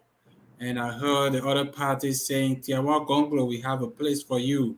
And Commies, we got a place for you. Joe Baka, we got a place for you. But I can say this clearly well. George Weah, we got a place for you. We'll renovate Belayala and send you there. And if possible, Georgie, you come around, you will follow him. We'll send you out there because you people don't have a heart. People are heartless. You abuse the people, insult them, and take their resources and come and sit here and try to denigrate people who come to cry with their people and think that we are all stupid. We're not stupid. There will come a time when we will stand up against this this government that doesn't have no form of decency. Will rise up. It doesn't matter Gongoro or whatever, the Liberian people that I speak for will rise up and say enough is enough. And I dare you, Sidishan, what we are sharing to come and stay in our way. Enough is enough. I submit. So I hear all I want, but brilliant point. Listen, my man, Jerry, you self regulate a lot. But what did George do in the whole Belayala thing too now? Let me tell you, George is anything to say. You're not getting anything to say. I know I got nothing to say. I hear you. You know, it doesn't make sense. But it doesn't have to make sense to you because sense doesn't belong to you. So, Babu, you're going around and make that more already show you. Let's go to Raymond. But I ain't speaking. My time will come. So the implication that an educated person don't read shows that they are uninterested in literacy, or they are unsophisticated, or they are poorly educated. But my dear brother George, it's always good to have you here because we want diverse view. Liberia belongs to all of us, so we all got a voice. But what most important is that we inform our people and we give them accurate information. Because this election season is going to come and go, but our integrity stands forever. And what we do, especially in the public glare, we get remembered for. But the most important issue, Liberians, please, we come every night here not to engage with other panelists, but to engage with you. Because it's you that are important. The Constitution says that all power is inherent in the people. You are the people, and it's for you that the government exists, and it's for you that the government works. Everybody who gets elected to public office are your servants. They are to work in your best interest. Sadly, this current government has failed in every form, faction, in the sense of governance, because they are incapable, because they are corrupt, and because they are heartless. Because of that, we see dead auditors. Because of that, monies that they went and took loan for to get food for you during the terrible corona. They ate all of it and you didn't eat some of the food. They went and took money to get people out of the streets. You who have affected with Kush and the likes. Those monies were not appropriated. And during their rally, they said, we want Kush. Someone, a political party who go with such a message don't mean well for you. It's time that we come to two. Gonglo is a good person. Cummins is a good person, but we all know right now, you know, they're not heading. So it's going to be a two-horse race. And the two-horse race is who? The bad man, the evil king, the one everybody worship in CDC, who got you where you are, very impoverished, nothing's working for you in the country, getting out. Who's going to replace him? George said Yima Boaka. Who is he? He's a very astute state man who been in government all these years, acquired so much knowledge, and have not put his hands in the cookies jar, having stole the Liberian people money, live in a house that he owned several years ago. Didn't build no condominium, didn't get rich overnight when he was vice president. Thank you. And that's why he said, let us think Liberia, let's love Liberia, and together build Liberia. And so that the economic issue will be resolved. Rescue you from poverty so that we can have sanitation, can have good health centers and the likes. So our environment and even the erosion and flooding are taking place because they can clean the drainages. During Madam Ellen's Salif time, Public Works, a project I was involved with, was giving a contract to small contractors who were cleaning all the drainages around Monrovia. But today, there are individuals who will volunteer, like Phoebe Henry, a friend of mine, will mobilize people to clean their drainages so communities can get flooded. No, it's a nation's responsibility, not individuals. And monies are there. Thank you. Taxes, revenues are generated for it. Joseph Yima Barker is going to ensure that. Governance and rule of law. Right now, it's George Manawia alone who decides what happens, who goes to jail, who goes to court, what happens at the court, whether those who are who got a tip off from the American government about $140 million drug in Liberia, he can tell them, say, to walk out of the court, and they will walk out of the court and nothing happens. No, under Joseph Yima Boaka is going to be justice for all. Thank you very much, Raymond. Let's hold you there. Raymond, thank you very much. Thanks a whole lot. We got to go to your brother, Alfred Konowa. We'll come out to this, Sandy. Don't worry. Alfred, just coming in. Yeah. Thank you so much, gentlemen. Let me sound this caveat to Moba Molu. They see where you feel like you're disgruntled. We are more disgruntled than you, but we just want to have the peace. That nonsense, simply let me talk. Please let me talk. That nonsense letter you wrote. Yeah, so bring people. No, that the language these guys understand. That's the language these guys understand. So we got to speak that language. That nonsense letter you read to come put fear in our people. You try on Sunday. You just try on Sunday. You will know. You feel that I brought belong to you. They see where you say you can influence and blood. We ourselves will can influence and blood. You try to disrupt our rally on Sunday. You will so happy. That the language you mean on say, but other serious know nothing. Let me say this to our people, first time voters. We try Joe and Joe for us. We tired with him. We don't want the man to be begging his mass on it. Then every day we'll be baking it for 5 hours, 10 hours. We want that one again. We want to be independent. We want where we can have our own jobs, where we can be able to pay our own rent. We want nobody coming will be going standing to people doing. We want to be standing to people that Nathan Market and do. Samurai will call in and go to that gate and hold up begging and pro. We yell, pro, we yell. We tie with pro, we yell. We want someone who will come and ensure that our laws are strong so that people will bring their good money into our economy. Where you have bad people, good money does not go to where bad environment is. And right now, George, we are in all again, they are bad people. So no good money will ever survive in that kind of environment. So we want them. That vote them out so that good money will come to a good environment where it can be secure. People will trust the government to bring that money and invest it. So please vote number 2. The reason why you are voting number 2 is for you to have good hospital. If you are 25 years old now, you vote right, 6 years after your age, you'll be about 32 when Joseph Bola is finishing with his first term. So we're begging you, please go vote right so that the nonsense we are seeing this government here will not see it no more. Thank you so much. Thank you very much. We take Cindy, and then we'll go to Josh, and then Moba will take us home. Well, thank you very much, and thank you to the Liberian people. Look, I just want to speak to the issue of our economy, like I do every night. But I want to focus more tonight on us as a nation attracting investors in the country. When investors come to the country and want to invest, they look at certain key things. They look at your security.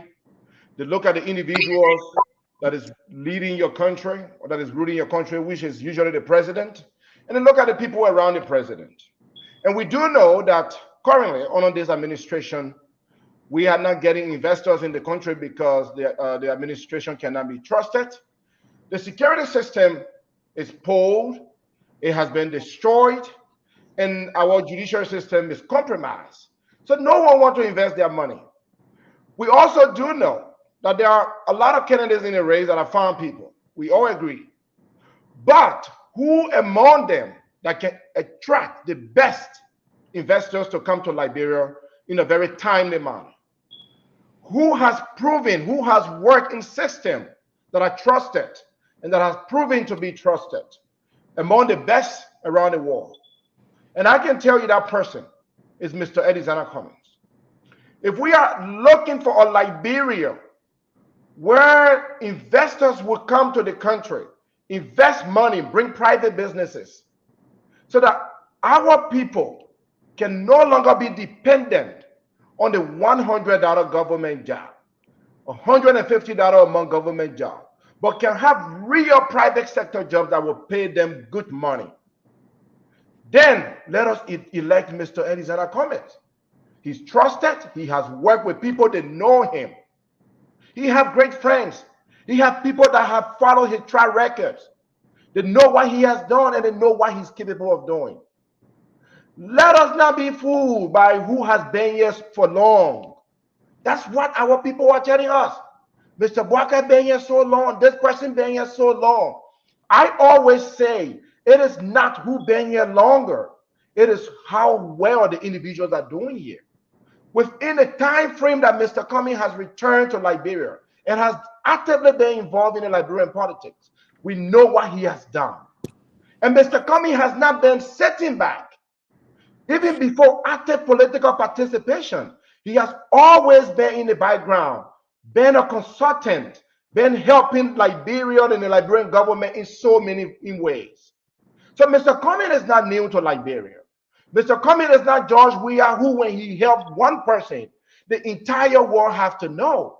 Mr. Cummings has been helpful. He has provided resources to organizations, to individuals, and he's not one that's going to be expressing that verbally every time. But we know what he can do. He's intelligent, he's smart, he knows how to face the economy, and he's going to face the Liberian economy in a very effective and efficient manner.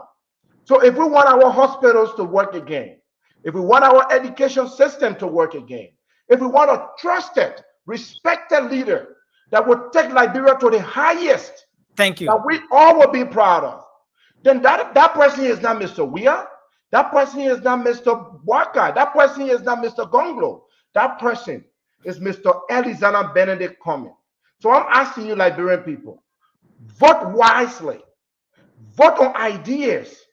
Don't vote based on who been here longer. Don't vote based on where the wind is flowing. Vote on the person that will face the Liberian people issues so that all of us as a nation can benefit from our resources.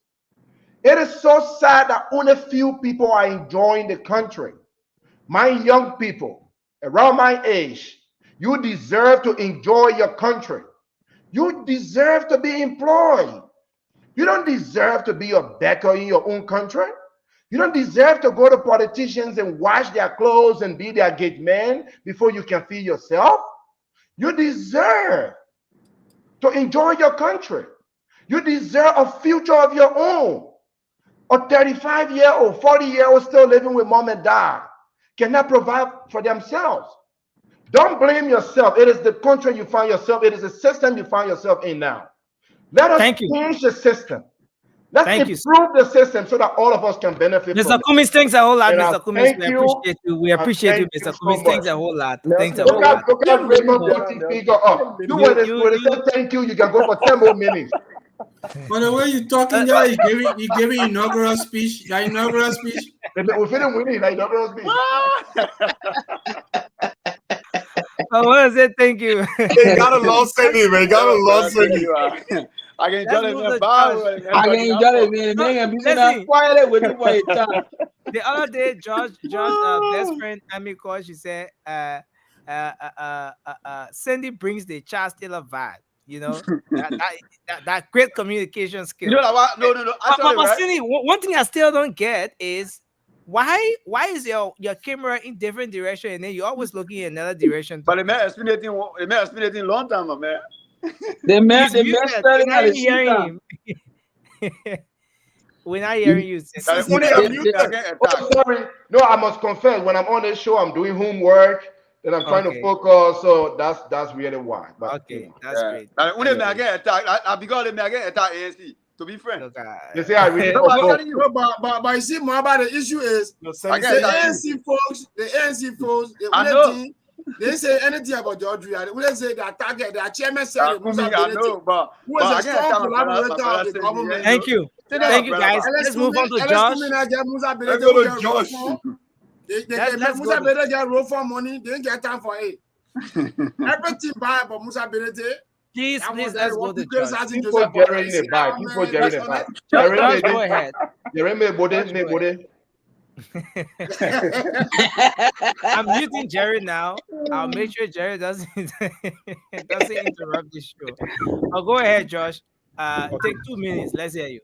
All right, guys. Thank you so much. You know, when I first came on the show, Nelson said something very profound.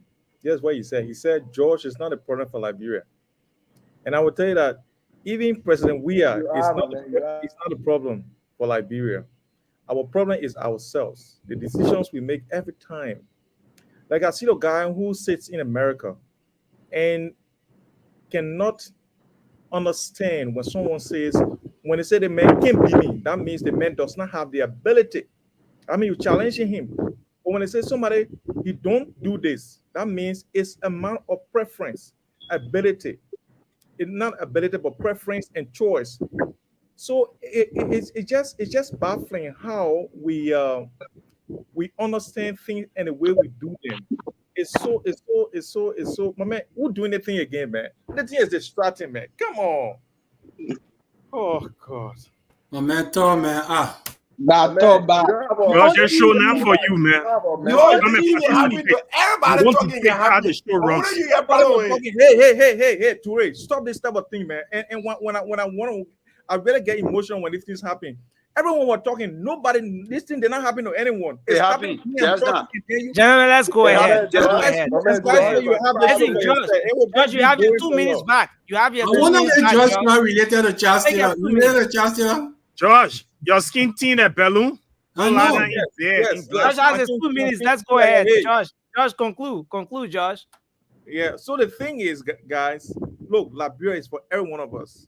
And I see my brother, Sylvester, I know he's joking, but if we have to threaten jail against people only because of their opinion, not because of anything they did, then we are heading to a bad Liberia because I support the government. So he said, when I come close, they will put me to better yellow, the one he's going to refurbish. It's just complete, I just don't want the show to be a comedy show. I want us to come here to be able to speak to people's hearts and minds to make sure that... No. We don't make comedy show here, bro. There's no comedy show here. That we are is a comedian. Rather a la-la show. Just prefer a la-la show. Nelson. Y'all please give George chance now, please.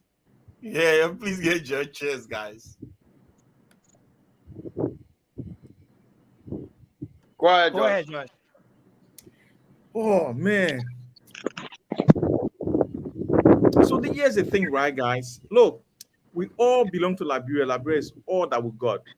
That's the place that we can never be deported from. But when we come on a show and certain people feel that they are more Liberian, they love Liberia more than every one of us, it is baffling.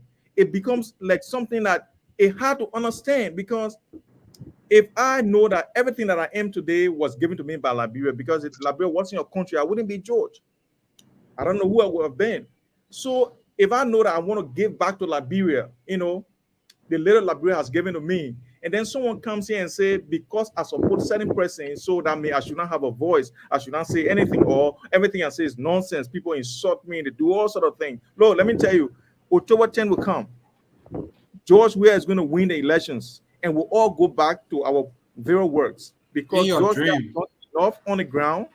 You don't live in Liberia, so you'll be here talking all sort of things that you want to say, but the people that are being affected by the works of George Weah will vote him back into office, and the next 6 years we'll go back to what we're doing, and we'll still be brothers and sisters and do it in the same place. Liberia belongs to every one of us, so don't think that you're more better Liberian than me.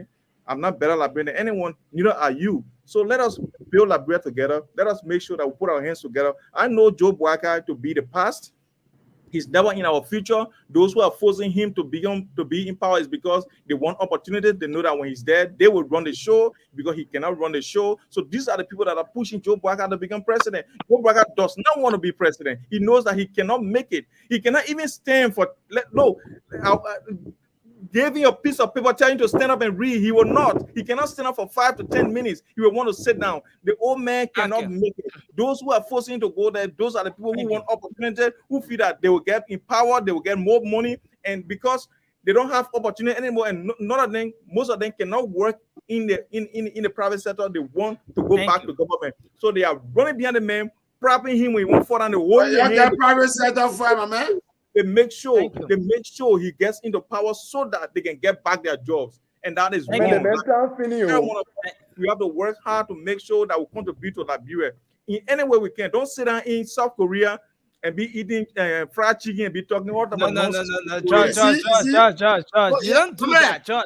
You don't do that. Anything, I do my hustle legally to do. Listen, you sitting in South Korea eating the people the chicken are born today. You get it tomorrow. That you eating that country. Why you get going on? No, you see, like you the one say, even though I'm eating them, I say the Liberian people. Why you doing South Korea? Why you doing there? Why you doing there? Waiting for a job to go back to Liberia. All you doing there? No. It's not job business. Okay, guys, we're not resort to a noise issue. No, tonight we're not resort to a noise issue. But how can a chicken be born today and somebody eat the same chicken? Because the man lying. Nelson, it had to defend Josh.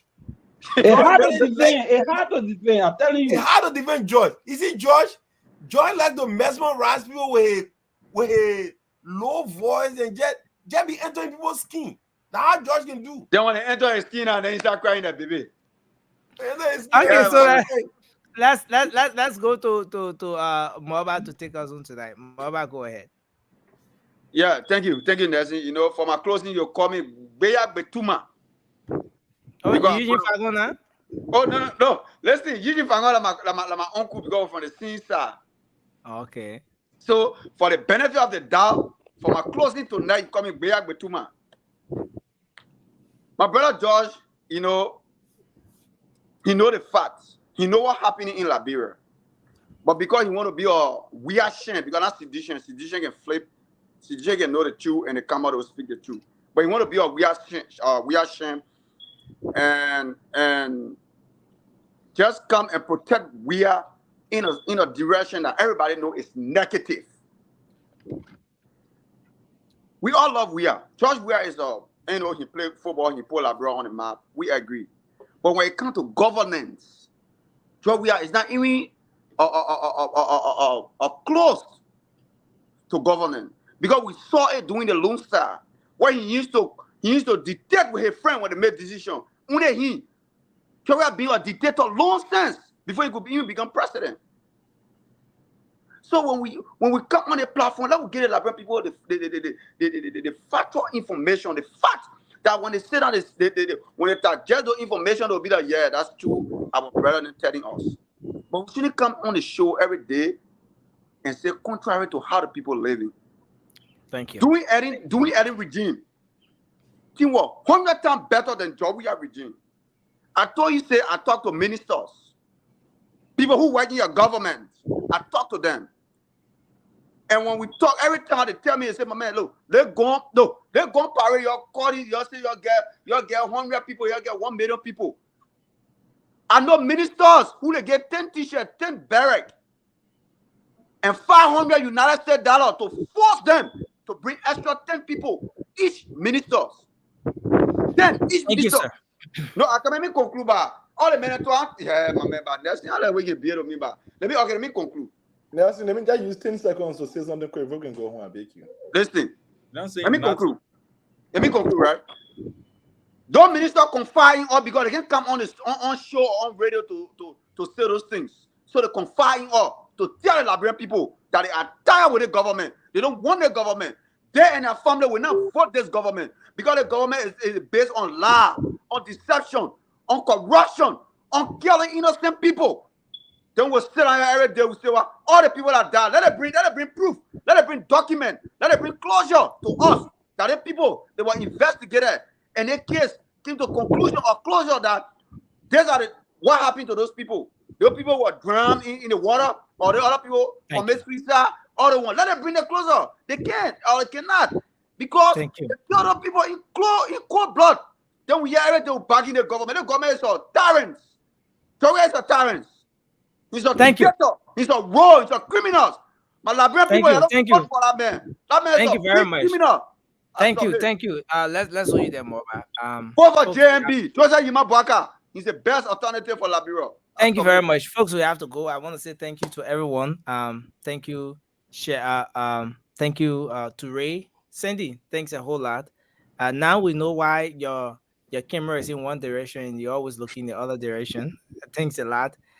Though you're still propagating Mr. Cummings to the people of Liberia.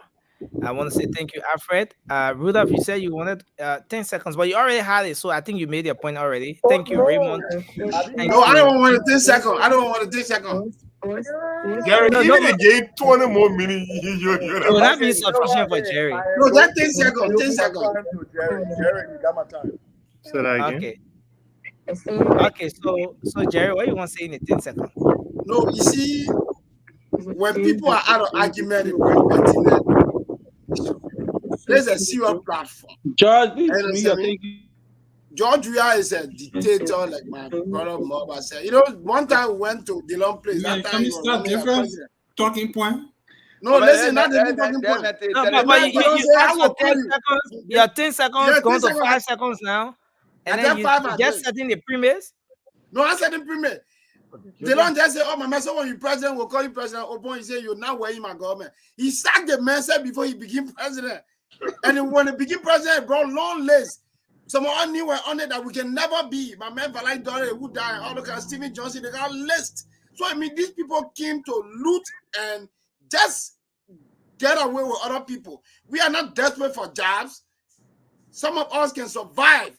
Who know the kind of killing strategy you people have about people who disagree with you strongly is why keeping some people away from the country. I'm a professional. I want to say this to Raymond very quick. To Raymond, it's going to be very quick. I can teach at any university. Yeah, so Jerry, we can teach. Bye-bye. No. Listen, Jerry, Jerry, thank you.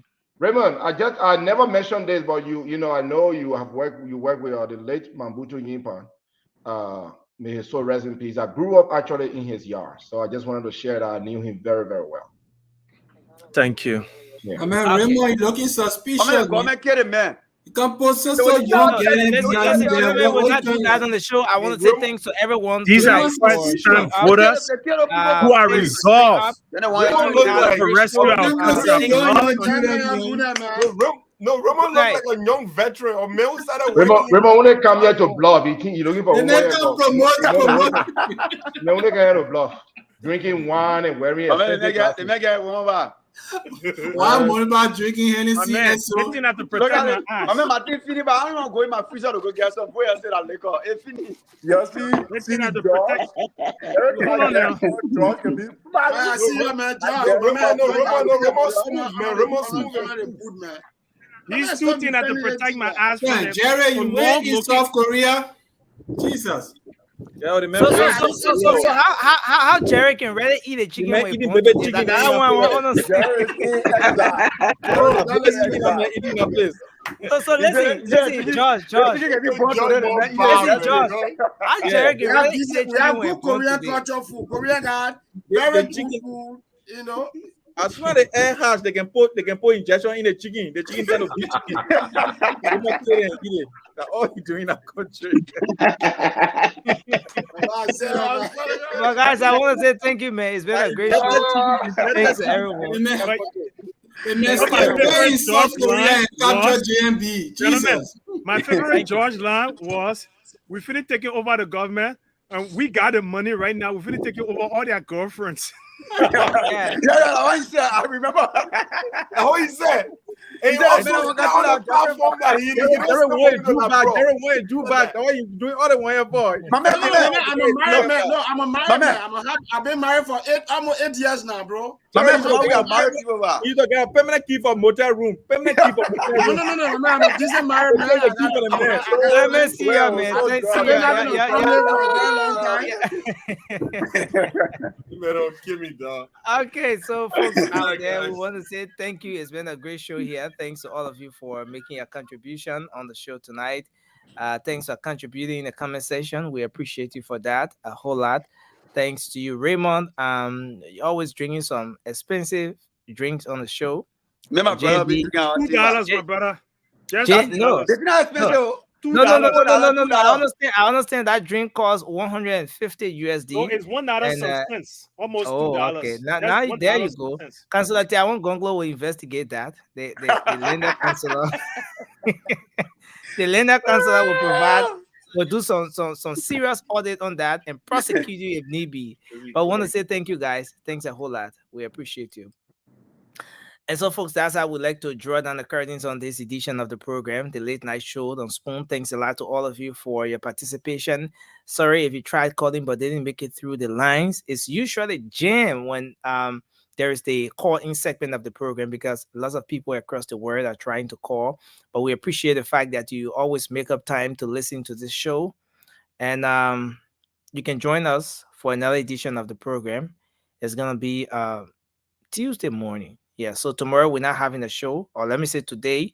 That is if you're in Liberia, we're not having a show today, but we'll be here tomorrow. That will be Monday evening for those of you with a time zone in the US and other places, but it's gonna be Tuesday morning here in Liberia. So I want to say thanks a lot to you. Thanks for always making up time. We've been streaming live on Spoon TV, Fabric TV, and Super TV. Also on YouTube at Spoon Talk Live. Till we come your way again, my name is Nelson Collier, and have for yourselves a great day. All right? And let's remember to keep the peace. And Liberia is all we have. Let's keep the peace. Bye-bye. Yes, sir. A special one from the CEO, Stan coming with the spoon. And your boy, right at the South and Band. Charges on the beat.